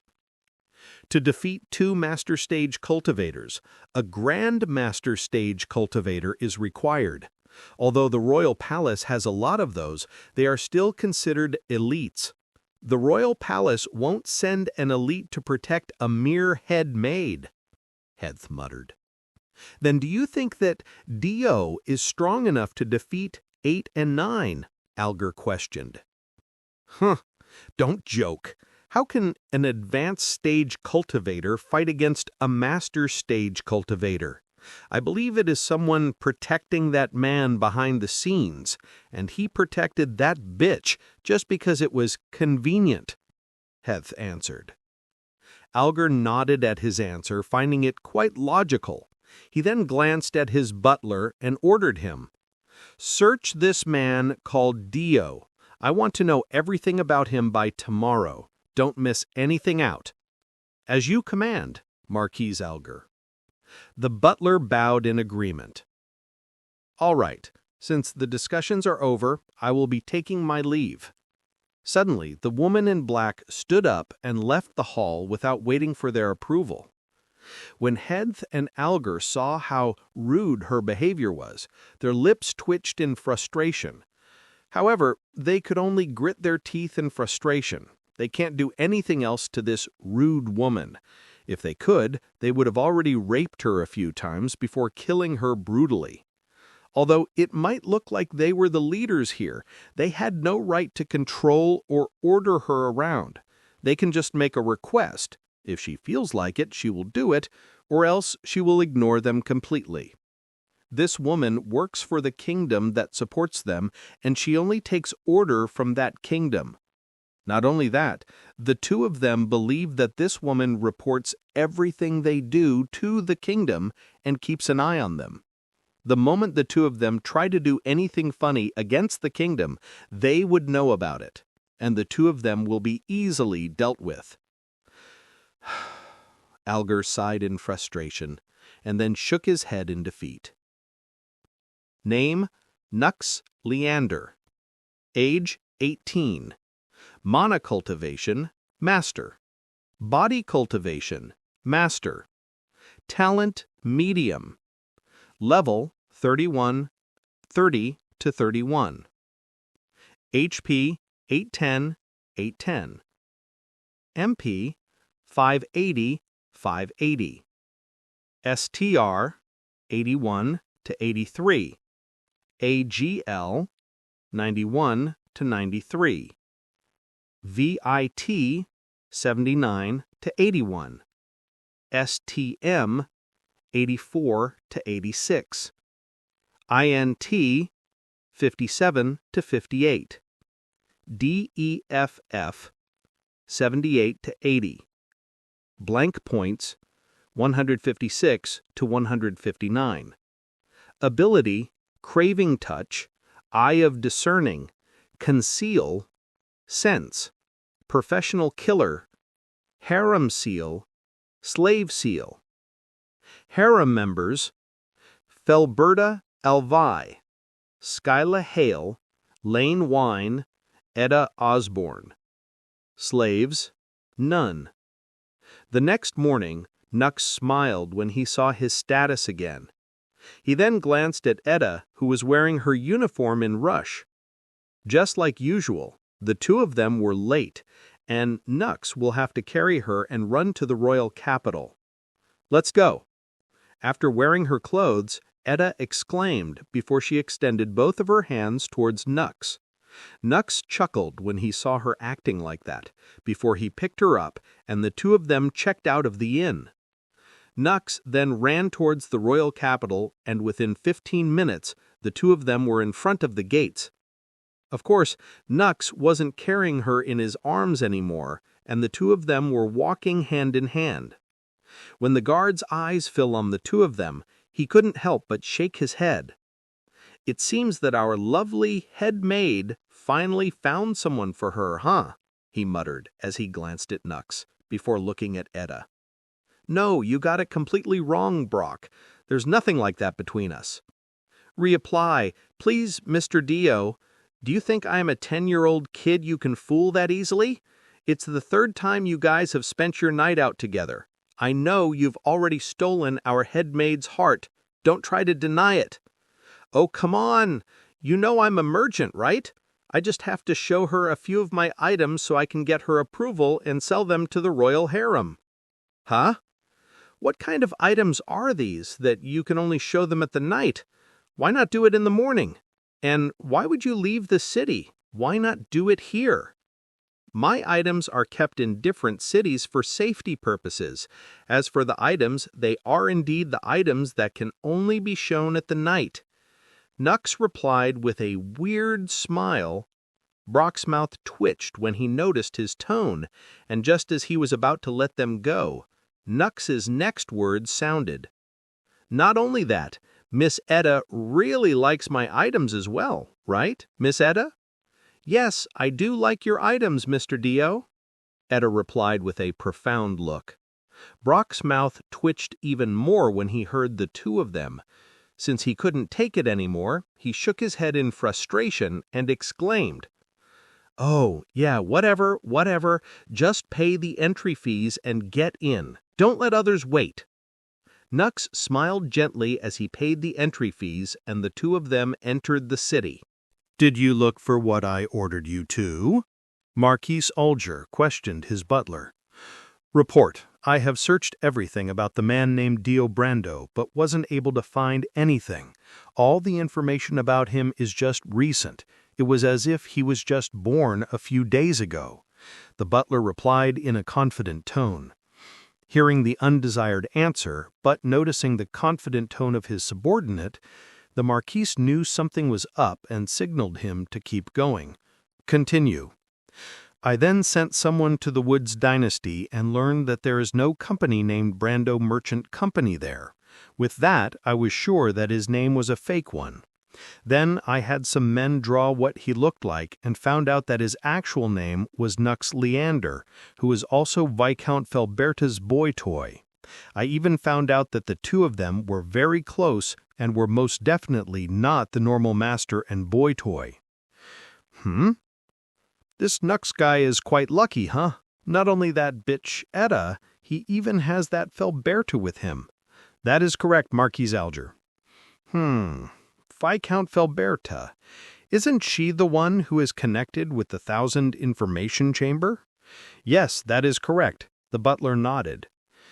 The headmaid Etta, the Viscount Felberta, who has connections with the 1000 Information Chamber, are they planning to somehow expose me?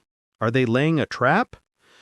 Marquis's face turned solemn. After pondering for a while, although unwilling, he decided to use his trump card. Call one, Marquis Alger ordered. Even his butler's face turned solemn when he heard him. A maid then left the hall and walked in a certain direction. The further she walked, the darker the place get. Soon she appeared in front of a simple wooden door, and she knocked. Knock, knock, knock. Marquis Alger has called for Miss One. Without waiting for any response, the maid directly revealed her purpose of coming here before she walked away. From how indifferent her face was, it was clear that she has done it quite a few times. However, when one would look at her closely, they would notice that her hands were trembling. No matter how many times she comes here, the creepy vibes surrounding this place, she would never get used to it. She rushed into the hall, and when she saw the light, her beating heart calmed down, and she took a deep breath. A few minutes later, a woman wearing skin-tight black-colored clothes walked into the hall. Yes, she was One, the woman who was kneeling in front of Alger and Heath yesterday, and also their trump card in this kingdom. One, I want you to help me with this. He then told her everything he knew about Etta, Nux, and Felberta, and requested, I want you to kill that Felberta and capture her boy toy. With him, we can lure Etta out and then deal with her as well. That will be 3 birds with 1 arrow. Huh? You want me to deal with a master stage and advanced stage and a mere mortal? So you are telling me that you can't even deal with this pathetic group of people by yourself? A strict and disdainful voice was heard. That is not the case. I don't need you to go there personally. I just want you to send your team. Or are you telling me that your team isn't even capable of doing something so simple as dealing with these bunch of losers?" Alger smirked disdainfully. "Huh! Don't try acting smart in front of me. I know very well what you are thinking about." One snorted, but she knew she couldn't go against him. Although she wasn't required to accept his requests, Felberta wasn't a simple woman, and if the headmaid and Felberta are trying to expose them, this might affect her kingdom's plans. Therefore, she decided to help him. "All right, I'll send 4, 5, 6, and 7 to deal with them." "Huh? Why not send 3 as well?" Alger questioned with a frown. "You want a Grand Master to go deal with an advanced stage cultivator? But isn't Viscount Felberta's butler a master stage cultivator?" "Huh! Him, the person who has never even seen blood all his life, is no better than that advanced stage cultivator. Don't worry, even sending 4 peak master stage cultivators is overkill for them." One snorted before she walked out of the hall. What a bitch! I hope that one day you will lose the kingdom's support and I can do whatever I please with you." Alger snorted inwardly. He always fantasized about raping her while she begs for mercy. Of course, he knew full well that his wish would never come true. One is very loyal to the kingdom. She is so loyal that she is even willing to die for it. Therefore, the kingdom will never take away its trust and support from her. And even if he was lucky, and somehow the kingdom decides to take away its support, he won't be able to do anything to her, since she is a lot stronger than him. Although they were both Grand Master Realm cultivators, she could easily defeat 2 of him without any problems. That is how wide the gap between them was. However, no matter how impossible it was, there was one way to make it possible. And that was in his dreams. Therefore, he always dreams about it and relishes how it feels. A man can always dream. Don't judge. Alger then shook his head in disappointment before he walked into his beloved wife's room. At the moment, Nux was having dinner and was accompanied by 3 beauties, Skyla, Lane, and Fel. The 3 of them were taking turns feeding. He could even feel some sparks flying around when their eyes met. This caused him to have a wide smile on his face, a smile that was filled with immense satisfaction and contentment. He was living the life we guys can only be jealous of, and he was enjoying it thoroughly. Huh?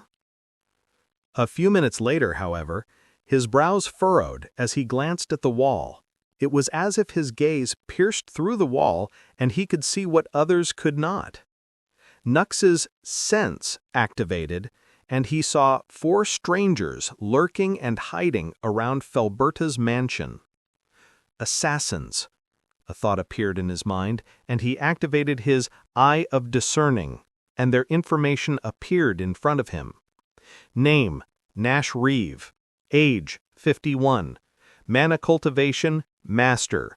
Body Cultivation, Mortal. Race, Human. Occupation, Assassin of Marquess Benormain House. Talent, Medium. Level, 36. HP, 460 by 460. MP, 620 by 620. STR 45. AGL 46. VIT 46. STM 41. INT 62. DEF 40. Name, Lona Wilk. Age, 46. Mana Cultivation, Master. Body Cultivation, Mortal. Race, Human. Occupation, Assassin of Marquess Benormain House. Talent, Medium. Level, 37. HP, 480 by 480. MP, 630 by 630. STR, 45. AGL, 47. VIT, 48. STM, 48. INT, 63. DEF 41. Name: Aldora Horn. Age: 48. Mana cultivation: Master. Body cultivation: Mortal. Race: Human. Occupation: Assassin of Marquess Benormain House. Talent: Medium. Level: 37. HP: 470 by 470. MP: 640 by 640. STR: 46. AGL: 48. VIT: 47. STM: 48. INT: 64. DEF: 42. Name: Ash Winter. Age: 47. Mana cultivation: Master. Body cultivation: Mortal. Race: Human. Occupation: Assassin of Marquess Benormain House. Talent: Medium. Level: 38. HP: 490 by 490. MP: 640 by 640. STR: 47. AGL: 49.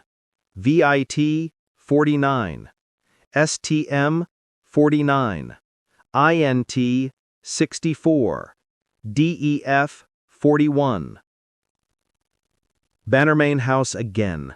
That house is getting on my nerve now, Nux thought inwardly before he contacted Etta.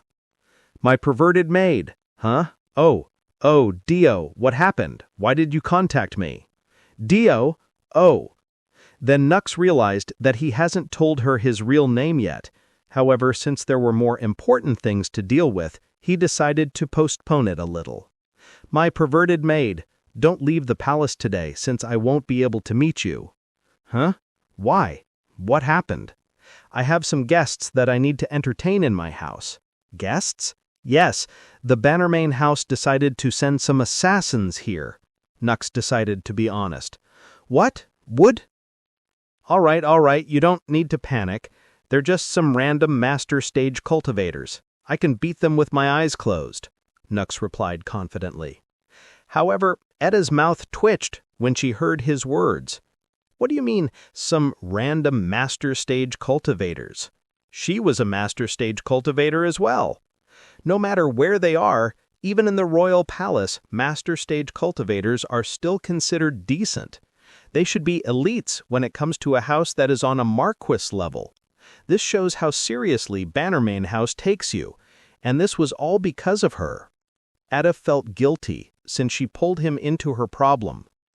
Where do you live? Tell me, and I will come and help you, she offered. No matter what, she was still a master stage cultivator. She might be able to help him. Nux thought about it and nodded. He might not need her help right now, but he will need her help later. Also, it was time to meet Etta as Nux Leander, not Dio Brando. Come soon. Also, bring the strongest sword or dagger you have with you. Okay, but where do you live? Oh, right. Just come to Viscount Felberta's mansion. Viscount Felberta? Yes, just come here. I'll tell you everything soon. Okay. Then Etta kept the matter aside. The assassins were the priority right now. On the other hand, seeing the solemn look on his face, Fel knew something happened, and she questioned, "Why do you look so serious?" Nothing really. I noticed that there are some uninvited guests here. You wait here, let me welcome them with a warm smile. Then with a warm smile, Nux activated his conceal and walked towards Ash Winter, the strongest assassin of the group. After a 1-minute-long leisurely walk, he appeared behind Ash Winter, who was hiding behind a wall, and positioned himself in a way that he won't be located when his conceal wears off. Pat, a chop on her neck, and she's down. Nux dragged her body a little further, making sure her partners wouldn't see her. Then he reactivated his conceal and appeared in front of Aldora Horn, the second strongest of the group. The same treatment, a chop on the back of the neck, and she's down. This time, however, The girl named Lona somehow saw him while he was dragging her body, and she shouted, 4, 7, be careful, he's already dealt with 5. What? Nash spoke out loud, dumbfounded by how he appeared behind 5, but he wasn't given the chance to think about it. Nux's eyes then fell on Nash, who was hiding behind the tree, and he dashed towards him at an unbelievable speed. Nash wasn't able to react in time when he saw that scary speed. Nux quickly appeared behind him and, well, another chop. Another one bites the dust. Ease at the advanced stage? Bullshit! This was Nash's last thought before he lost consciousness. Nux then glanced at the last woman, Lona, and a charming smile appeared on his face. Lona was taken aback by how handsome he was, but she quickly recovered and glared at him. However, before she could make any plans, the man suddenly walked behind the tree and did not come out. Her body tensed up and was in a fully active state. She kept glaring at the tree, afraid she would miss his figure, and that wouldn't be any good for her. Suddenly, she felt someone patting her shoulder, and she heard a voice. "What are you looking at the tree all lost for? Were you charmed by my smile?" Lona's eyes widened in horror. She turned her head back, but before she could do anything, a chop, and she fell unconscious. Was I really charmed by his smile? Edda quickly activated Conceal and left the palace. She ran the fastest she could as many thoughts ran into her mind. I just hope that he won't start fighting them. I am really scared about it. No matter what, they are still assassins of a marquis's house. They must be strong. She then increased her speed even more, and a few minutes later she appeared in front of Felberta's mansion and directly entered the place. Since she had activated Conceal, no one could see her entering, so without any restriction or blockage, she quickly entered the dining room. However, the scene she saw dumbfounded her to a great extent. Dio and 3 other women, one of them should be Viscount Felberta and the other 2 should be her maids, were sitting at the dining table having dinner. The 3 girls competed to feed the next bite to him, and Nux watched everything with a smile. The atmosphere might seem lively, but when she noticed 4 bodies lying behind the table, her eyes widened. Are these the assassins he was talking about?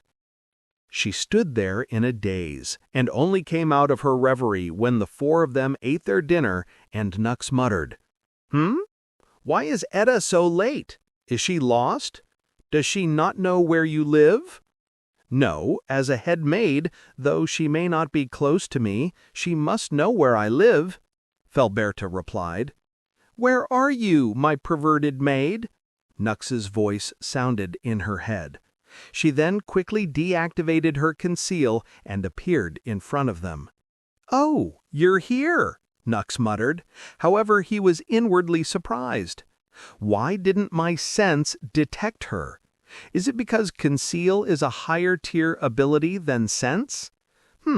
That may be the case. He then shook his head, and with a gentle smile he walked towards Edda and offered his hand. Edda smiled back as she held her hand as the 2 walked over and sat on the chairs. So let me start the introductions, Nux smiled before he pointed at me. I'm sorry to hide that from you, Edda. I'll tell you my reasons later, but for now, just know that my name is not Dio. My real name is Nux Leander. Although Edda was surprised, she didn't care too much about it. Right now, she was looking at Viscount Felberta, who was smiling at her. She was very, very curious about her identity, even though she had a rough inkling of what it was. Well, now moving to the one you are the most curious about, she's Fel. You know her as Viscount Felberta Alevi. She's also the first woman I fell in love with. A big smile appeared on Felberta's face when she heard him. Then she glanced at Edda, who was looking at her with some hints of dissatisfaction. A disdainful look appeared on Fel's face before it was replaced by a sweet smile. Hello, Edda. I'm looking forward to having you as my sister. This is Skyla, my sweet little cheerful maid. And this is Lane, my serious but shy maid. And you guys, this is Etta, a very perverted maid. Perverted? Skyla questioned as she blinked her eyes. Yes, she's very perverted, Nux answered with a smile, while Etta's face turned red in embarrassment. Though she has already accepted her being a pervert, she was still embarrassed when it was known to others. Skyla's eyes brightened in understanding as she glanced at Etta. She couldn't believe that the always serious-looking head maid was a pervert. Since she was a maid as well, she was very curious about Etta, but she always forgets to ask Nux about her since she was too busy with other thoughts. The same happened with Fel and Lane. Well, they were curious about Etta, but weren't curious enough to ask Nux about it when they were busy with other things.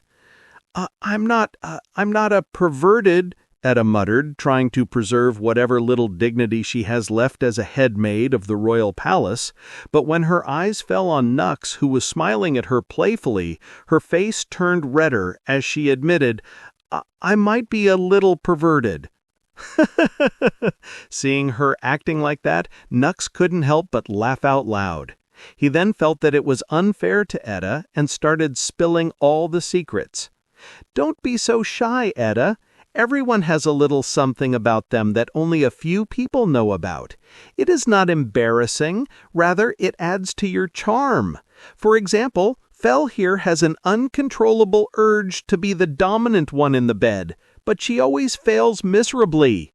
This time Felberta's face turned red, but Nux wasn't done yet. He then pointed at Skyla and continued.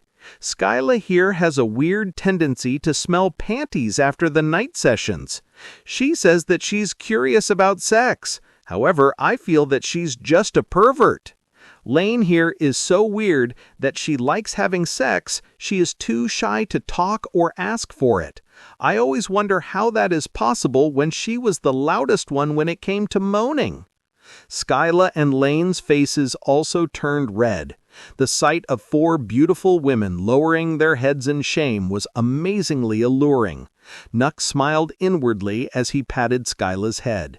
However, soon Etta's eyes fell on 4 bodies lying on the floor as she questioned, are these the assassins sent by the Bannermain house? Nux then blinked his eyes before he glanced at the bodies and muttered, Oh, right, they were here as well. Oh, right, they were here as well. Etta's face twitched hearing his response, but she just shook her head in defeat. He really meant it when he said they are just random master stage cultivators. To think he can defeat 4 of them within just a few minutes? Heck, with how unbothered he looks, I won't be surprised that he was still holding back. Etta sighed before she questioned. So, what are we going to do with them? I do have a few things to test out. I can use them as a test subject. Are you talking about the slave seal? Felberta questioned. Yes, don't you think that they are the perfect targets for that? Nux replied with a smile. A faint smile then appeared on the group's faces as they glanced at the bodies lying on the floor. But first, let us remove the poison they have in their mouth, or else they will consume it once they realize that they are captured. Etta suggested, and then started removing the poison these assassins had stored in their mouth. All right, now how do we tie them up? Normal ropes wouldn't work on them, right? Nux replied as he glanced at Etta with a sly smile. Etta blushed a little before taking out a few ropes as she replied, This should work. Felberta, Skyla, and Lane looked at her weirdly before Skyla took the ropes and started binding the assassins while Lane walked toward the bathroom. A few minutes later, Skyla bound all their limbs while Lane returned with a bucket of water in her hand, and then she splashed the water on their faces. Splash! The assassins were jolted awake. They then looked around and quickly realized that they were captured. They tried to bite the poison pill they had in their mouth, but noticed that the pill has been taken away. As if pre-planned, the 4 of them sighed dejectedly. We will be tortured now. Everyone had the same thoughts. Of course, they weren't scared. They were just unhappy. As assassins, they were tortured in countless different ways and were pretty much immune to it. But that did not mean that they liked getting tortured. "You guys are awake," Nux stated with a smile, and seeing his charming smile, Lona remembered what happened before she lost consciousness. He defeated all of us alone, and he didn't seem like he was tired at all. She thought inwardly, "All right, I will not waste time and will question you directly. Are you guys willing to be my slaves?" His question surprised the 4 assassins, and the strongest one, Ash, snorted. "Huh! We have already sworn our life to Bannermane House and will not be— Yeah, I can do my worst, but you guys won't submit and whatever. I know all that. Also, stop lying to me. You have not submitted to the Bannermane House. Your real master is the kingdom. You're just working for the Bannermane and Hardwick House." The assassins did not have any change in their expressions. Nux shook his head as he continued. "Well, whatever. You do whatever you want. However, I do have one question. Why are you guys so loyal to the the Bannermane House? What's the point? You will die if you reject me. You might even get tortured to death. The Bannermane House won't care about it, just like how they didn't care about the other 2 men who died a few days ago. I believe you'll just be replaced and no one will remember you. Then why die? Why not be my slave and then return to where you came from? Nobody will know what happened and you can continue living." Suddenly a strange glint was shown in Nash's eyes as he questioned, "Will you really let us live?" 7! Ash screamed in anger, but Nash completely ignored her. "Yep, I will let you leave if you become my slave." "Then how would you make sure that I will not betray you in the future?" Nash continued questioning. Did I not save your life? Why would you even think about betraying me? However, if you do, I'll just tell the Bannermane House that you betrayed them, and they would deal with you later." Nux threatened. A weird smile then appeared on Nash's face as he nodded. Nux smiled as well, and then he questioned, "So, number 7, are you willing to be my slave?" "I am." Slaves. Nash Reeve. Suddenly, another section appeared on Nux's status right below his harem members section. He smiled as he looked at Nash, who felt a weird power entering his body, but since he didn't see anything, he ignored it. He was just too happy that he found someone so stupid and he would be able to leave this place quickly. "All right, number 7, you can go now. Remember, if I ever contact you, do come back. You promised." "Of course, I always remember my promises." Nash then stood up and smiled before he walked toward the door. The closer he got to the exit, the wider his smile got, before he finally walked through the door and left. Seeing him leaving so quickly and easily, Ash, Lona, and Eldora exchanged glances, and a single thought appeared in their mind. "This man is too naive. We might get out alive." Ash nodded to the other 2 before she started, "Will you really let us go if we become your slaves just like you did with Nash?" "Of course. I'm a very honest person. However, remember, if you do betray me, I will inform the Bannermane House about you becoming my slaves, and they will do anything in their power to kill you, so don't do that, okay?" The 3 assassins nodded, and a big smile appeared on Nux's face as he questioned, "So, number 4, 5, 6, are you willing to be my slaves?" So, number 4, 5, and 6, are you willing to be my slaves? Although they felt that the smile he had on his face while he questioned was a little uncomfortable, the 3 assassins' thoughts were too clouded with a chance to get out of here alive and did not think too much about this minor detail. "We are slaves. Nosh Reeve, Lona Wilk, Aldora Horn, Ash Winter." A big smile appeared on Nux's face when he saw their names on his slave section. The 3 assassins felt a peculiar power entering their body. Then their eyes fell on Nux's devilishly charming and wicked smile before they felt something was wrong. This man doesn't look like he's this naive and dumb. He can't possibly let them go like this. Just as Ash was about to question Nux, his voice sounded, "All right, let's call your partner back as well." With that, he activated the telepathy skill the slave seal had and called, "Nash, return." With just 2 words, Nash, who was running back to the Bannermain house, stopped. What? Nash's eyes widened in horror when he realized his body had started running back to Felberta's mansion. Then he remembered the voice that echoed in his mind and his body trembled. What has he done to me? A few minutes later, Nash returned and stood beside the 3 assassins. Good. When Nash returned, her fear and uncertain feeling exploded. She knew something was wrong. She was sure of it now. That deal was too good to be true. However, it was already too late. "What have you done to us?" Ash questioned in panic and horror. "In what?" Nux replied with a confused look. "Nothing. Then why is 7 back?" "Because I called him.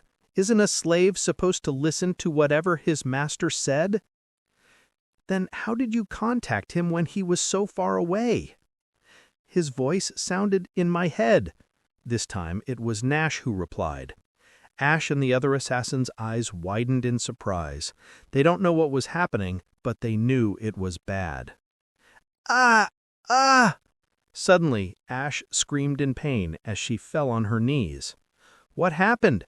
Lona questioned in panic. One had to know that they had been through intense torture and were used to it, so she knew that Ash would never scream like that. "What did you do to her?" she then questioned as she glared at Nux, who was looking at everything with a curious look. Actually, even he was surprised when he heard her screaming like that, but he soon realized what happened. "I think she was having thoughts about betraying me, her master." "This isn't the time to—" "Ah!" Lona wanted to continue, but suddenly Ash's screams turned louder as she clenched her head tightly and she rolled on the ground. "Stop it! I'm begging you! I'll do anything you say!" Ash begged in a hoarse voice. The pain was too much for her to bear, and she could feel that it was increasing without any signs of stopping. Lona and the other assassins' eyes widened when they heard her. She's begging? Is the pain that intense? Their body shuddered in fear. Even Nux felt a little weird seeing her rolling and begging like that. However, he still kept a tough front as he answered, "Stop thinking about going against me and it will end." This time, Ash took his words seriously. She quickly got rid of her thoughts about attacking him and muttered continuously, "I am loyal to him. I am loyal to him. I am loyal to him. I am loyal to him." This work seemed to have worked, as soon she felt the pain subsiding before it faded away. Ash lay on the ground, breathing heavily. She did not want to experience that again. Never. Thank you, Master." She then glanced at Nux as she crawled toward his feet and placed her forehead on his shoes. Nux frowned when he saw her acting like that. He wanted to step back, but Felberta placed her hand on his back secretly. He glanced at her and saw her shaking her head. Nux nodded and stood where he was. "Good." "What did you do to us?" Seeing what Ash was doing, Lona knew the pain she experienced was a lot stronger than they thought, and questioned. This time, however, her tone was a tamer than before. "As I said, I did nothing. It is you guys who agreed to become my slaves. Remember, I can see through your thoughts. The moment you guys think about betraying me, I'll make sure you suffer the pain far worse than you can ever imagine, and the pain would keep increasing till you throw that thought out of your mind. In other words, do what I tell you to do. Be obedient, and you won't face any problems. Is that clear?" Nux replied, and then questioned. "Yes." "That's yes, Master, for you." Yes, master. Ash, now stand up. No matter how tired she was, as if his command was a divine order, Ash's body stood up and stood beside the other assassins. Seeing the 4 master stage slaves standing in front of him, Nux smiled in contentment. These weren't normal master stage cultivators, they were the strongest of the batch. With them, he can easily defeat an Earl House without even doing anything. However, this time his target wasn't a mere Earl House. His eyes then turned cold before he glanced at the assassins and questioned, "Tell me everything you know about the Bannermain and Hardwick House." Tell me everything you know about the Bannermain and Hardwick House, Nux questioned as his eyes turned cold. First, they attacked Edda. That was already too much, and now they even dared to attack Fel? Now that is too much. He needs to show them that he isn't easy to bully. However, he would need to learn how strong the 2 noble houses are. He can't be rash. The leader of the Bannermain House, Alger Bannermain, is at initial Grand Master stage, the same as for the Hardwick House leader. However, the latter is a little stronger. Before Lona could think how to reply, her mouth moved on her own, and her eyes widened in horror. This is too scary, Lona thought inwardly. Her thoughts about being loyal to her new master strengthened even more.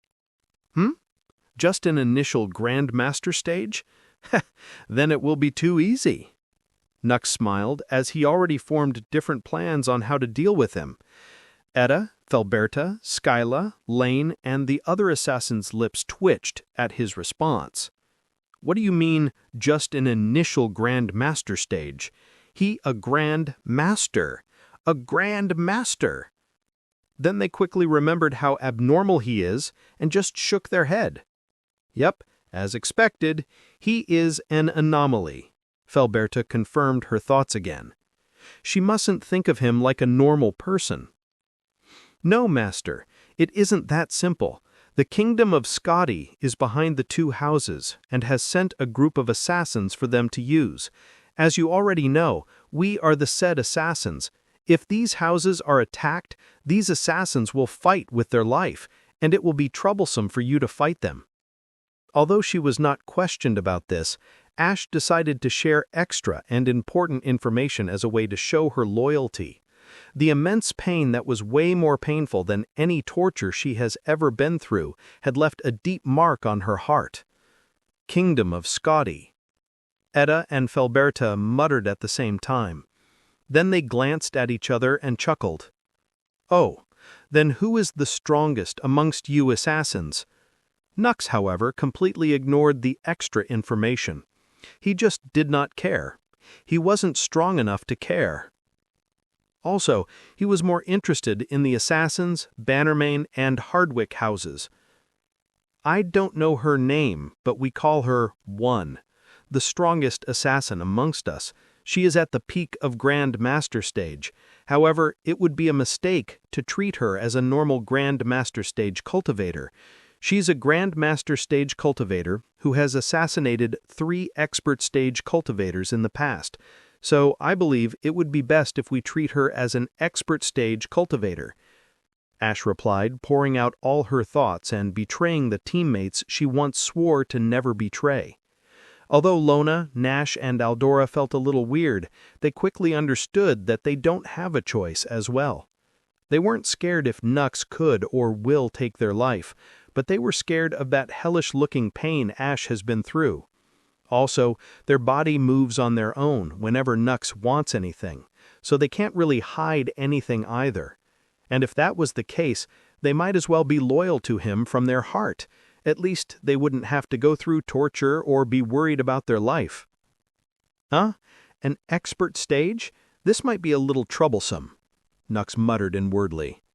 He was sure he could take on an expert stage cultivator and might even defeat her, but if he was surrounded by other cultivators at the same time, the odds weren't in his favor.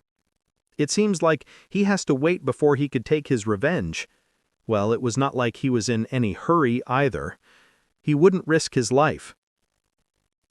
I have something in my mind that might work." Just as Nux was about to give up and postpone the plan, Felberta's voice sounded. Nux then turned towards her and, seeing a weird light that was shining in her eyes, he questioned, "What is it?" "Well, I have 2 ways to deal with it, actually, but you might not want to use the first method," Melberta muttered. A wry smile then appeared on Nux's face as he questioned, "Is the first method you are talking about sneaking in and killing the one she mentioned?" Felberta smiled back as she nodded. Nux then shook his head and continued, "Leave it, tell me the second method. I am sure you must have thought something." It was not like Nux can't deal with the expert stage assassin. He could easily use his conceal to follow these assassins, and once they meet one, he could kill her and then deal with other assassins. But Nux did not want to use this method. He has just witnessed how scary and great his slave seal is. If used correctly, this ability can help him tremendously. These assassins are a strong force. If he could get them under him, he would be a step closer to his actual goal. Of course, his main aim was that one assassin. A peak Grandmaster stage cultivator. If he can get her as his slave, how much will his strength increase? Also, who doesn't want an assassin slave ready to do whatever he orders her to? Nux did, and seemingly seeing through his thoughts, Felberta came up with her second method. "Do you remember when I told you that someone asked me for Bannermain House information?" Her words attracted Nux's attention, and he nodded. "I do." The actual information he wanted was about, in the Bannermain mansion, Olger was walking around nervously while a woman wearing black clothes was standing in front of him. "Ah, why are they not here yet? How long will it take?" This was the 11th time he asked that question, and this time the woman, who was always ignoring him, couldn't hold out any more and snapped, "What the hell is wrong with you? Assassination is a work of patience, not to mention that they have to kidnap someone as well. Also, it has only been an hour since they left, you idiot. Now stop moving around like a bug." Olger then paused as he glared at the woman in front of him. "Don't talk to me like that. I am not your subordinate," he replied in a threatening tone. "Oh yeah? Well, I am not your subordinate as well, so stop annoying me." The woman threatened back, her voice sending chills down to Olger's spine. However, he controlled his fear and gained some confidence as he replied, "What would you do if I don't? No, let me rephrase. What can you do if I don't?" The woman's gaze turned cold. Her icy blue eyes glared at Olger, and before he could react, a dagger was placed in front of his neck. "Don't think you can talk to me like that just because you are a useful pawn for the kingdom. Remember, pawns are always the first ones to be sacrificed. Although upon dying without fulfilling his role hurts, it is not to the extent that the kingdom would take any action themselves. So don't think I cannot kill you because of the kingdom. Am I clear?" Her threatening voice was so cold that Olger's scalp went numb. The icy cold eyes that shined menacingly told him that she wasn't fooling around. One more word, and he will die. Gulp. Olger gulped audibly and nodded. "Good, and don't disturb me for today." Saying that, the woman turned around and left. Only after she left the hall did Olger's stiff body return to normal. He then took a few deep breaths to calm his racing heart. Then his gaze turned cold, and a green-black dagger appeared in his hand. "Should I do it?" Olger muttered. Soon, however, he shook his head and calmed down. The woman wasn't alone. If anything happened to her, all those assassins might come after him. He then stored his dagger inside his space ring and sighed. "Let's just take a bath," Olger muttered to himself before he walked into his bathroom.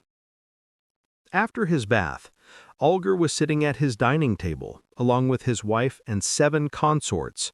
A servant then walked over before he put some food on the table and ate it in front of everyone. Alger nodded, and the servant started putting food on everyone's plates. "All right, let's start," Alger ordered, and everyone started eating. After the dinner, Alger wanted to spend some time with his harem, but when he remembered that the assassins still haven't returned, his mood worsened, and he just walked into his room to have some rest. He then jumped onto a soft bed, and soon he entered the dreamland at an astonishing quick speed. While Alger was sleeping peacefully without the care of the world, he did not notice a pair of captivating golden eyes, watching his every movement. Suddenly, a figure wearing skin-tight black clothes and a black mask that covered his nose and mouth appeared in front of his bed.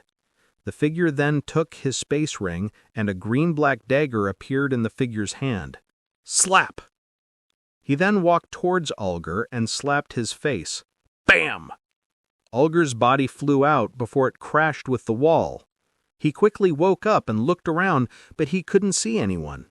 His brows furrowed as he stood up. Just as he was about to call his servant, an intense pain assaulted him on his right leg. Ah! He saw a big, deep cut on his calf as blood flowed out uncontrollably. Then he finally saw a figure wearing black clothes carrying a familiar dagger in his hands, looking at him with his exquisite golden eyes. Wow, this dagger is really great. It's already showing its effect. Alger then heard his joyful voice, and he quickly understood what that numbing feeling on his calf was. That dagger in the man's hand wasn't just a familiar dagger, it was his dagger. How did he get his hand on it? He then looked at his hand and noticed that his ring was gone. Alger then thought of a possibility, and his eyes widened. Yes, you are right. I poisoned your food.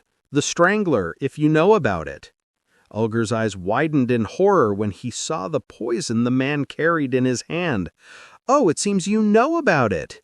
Mannen, it's a really ruthless poison, huh?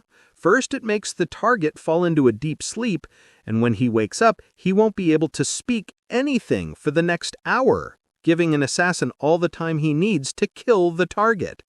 Also, it has only been an hour since they left, you idiot. Now stop moving around like a bug. Alger then paused, as he glared at the woman in front of him. Oh, you must be wondering who I am, right? He then lowered his mask, and Alger's eyes widened. Dio! No, he's that Nux guy! Nux Leander! Outside the room, Alger's butler was rushing into Alger's room since he heard the sound of crashing. However, a servant then appeared in front of him. You can't go in there. Cliff, what are you doing? Why are you stopping me? Also, as Marquis Alger's personal guard, shouldn't you rush in and check what happened as well? Why are you still here? Nothing is happening inside. I don't want to stop you. I'm just fulfilling Marquis Alger's wish. He says he doesn't want to be disturbed. Also, the voice you heard was him throwing around a fit. He seems really angry. Angry? About what? Cliff then gave him a blank look as he replied, How would I know? True. Now look, I don't care about you, but I still want to live. So if you want to go inside, just knock me unconscious, else I won't let you. Oh, okay. I will leave. By your expression, he must be really angry, huh? Yes, I don't know what happened, but... Another sound came out of the room, and the butler was sure that a vase must have been broken. Yeah, I don't want to go inside either. Mm-hmm. Cliff nodded. However, if the butler was a little observant, he would have seen a small sigh of relief he released. ... If the butler had entered the room, he would see that rather than Marquis throwing around a fit, it was the Marquis who was being thrown around here and there. After confirming who his assailant was, the Marquis gained some confidence and noticed that Nux was just a master stage cultivator. A big smile then appeared on his face. Although he might be injured and his right leg might not be working properly, it was still easy for him to defeat a master stage cultivator. He was a grand master stage cultivator after all. With the newly gained confidence, he stumbled but then balanced his body as he dashed towards Nux. Though he didn't really do well against Nux. Slap. And he made it look so effortless. His body then smashed at his favorite vase, and the Marquis coughed out some blood. Tsk, tsk. You really think I would have appeared in front of you and then wake you up with a slap if I wasn't sure enough to beat you? Use your brain, you idiot. Oh, if you were expecting that someone would enter the room due to the sound, forget that. Everyone outside knows that Marquis Alger is throwing around a fit in anger. Alger's eyes widened in surprise, in horror. Although he believed that he could defeat this man alone for double security, he still wanted his guards to enter the room. However, Nux's words poured cold water on his dreams. He then saw Nux walking toward him with a smile. The dagger he was holding was shining brightly. Oh, right. I will upload the dagger's picture in the auxiliary chapter. Well, I'll upload it here as well, so you lazy bums wouldn't have to move too much. Nux then appeared behind him, and before he could react, he slashed his left calf. Ah! Marquis let out a painful shriek in his mind. Soon, however, he felt a numbing sensation all over his leg, and the pain started to decrease. Of course, it wasn't something to be happy about. With this, both of his legs won't work for a while. He is completely helpless at the moment. Now, let's see. How do I start this? First, you send someone behind my perverted maid Edda. That calls for one limb. Then you are even bold enough to attack my beautiful Fel. That calls for 2 more limbs. That means I will sever your 2 hands and 1 leg. Don't think I will use your dagger for it. I'll use a simple steel sword. Since our body is really strong, it would need me quite a few moves to sever even one of your limbs, so let's not waste any more time, okay? Alger's eyes widened in horror and fear. His body started to tremble. He wanted to beg for mercy. He wanted to say that he would do whatever he wants, but he could not. However, Nux seemed to know mind reading as he quickly suggested his next offer. Well, if I'm being honest with you, and you can also judge it from my face as well, I'm a refined and handsome person. I don't like being a bloodthirsty maniac, so I will present you with another offer. We can stop all of this torture if you accept being my slave. What do you say? Suddenly Alger's movements stopped. Slave? His slave? How will he ensure my loyalty? Will he poison me and then keep the antidote with him? Yeah, that must be it. No worries. I can find a potion maker who will make the antidote. Right now, my life is much more important. Seeing the determined light that showed in his eyes, Nux smiled as he questioned, So, Alger Bannermane, are you willing to be my slave? Alger nodded with a determined face, and soon he felt a peculiar energy entering his body. Not good. Although he did not know what this energy was, matching it with the timing, he knew it wasn't something good. Before he could think much, Nux suddenly forced a potion into his mouth. This is the antidote to Strangler. Now take your ring and find some antidote for this dagger. Alger furrowed his brows. A few seconds later, he could feel that he could now speak.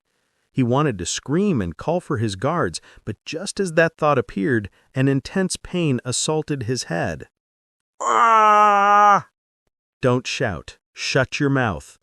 Alger wanted to shout, but his mouth closed automatically and even his throat refused to let out a muffled scream. The intense pain continued to assault his head and it kept increasing. However, the worst part was that he couldn't even scream. Remove the thoughts about betraying me out of your head and the pain will subside. After torturing him for a good 15 minutes, Nux suggested. After what could be said the worst pain he ever experienced, Alger heard Nux's next words and quickly did as he was told. Actually, Nux found out that once the pain starts, the target doesn't have the time to think about betraying him or anything along those lines, since the pain is already too much. The requirement is to be loyal to him. Once the target thinks about being loyal to him, the pain will subside.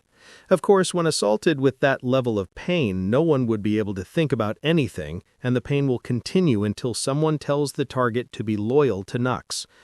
Nux could stop the pain, but he wanted to torture him a little as a punishment for attacking Edda and fell. Ha, ha, ha. Alger breathed heavily after the pain subsided. Now stay loyal to me. If you even think about betraying me, the pain will return and it will be even more powerful than before. Remember that. Alger's whole body shuddered in fear when he heard him. Betraying? Master? No way! He will become the most loyal servant the world has ever seen. If his master wants him to do anything, he would do it, even if it costs him his life. He just doesn't want to bear that horrifying pain again. Yes, master. Good. Now take the antidote and cure your numb legs.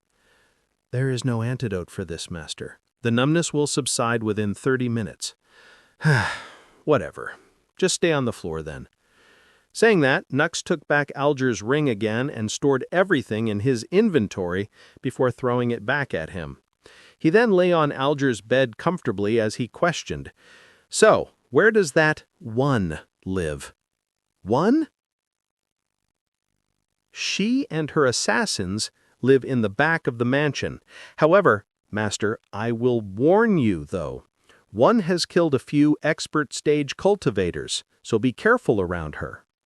Although Alger wanted to ask how he learned about One, as a loyal servant, he did not, and just answered his question.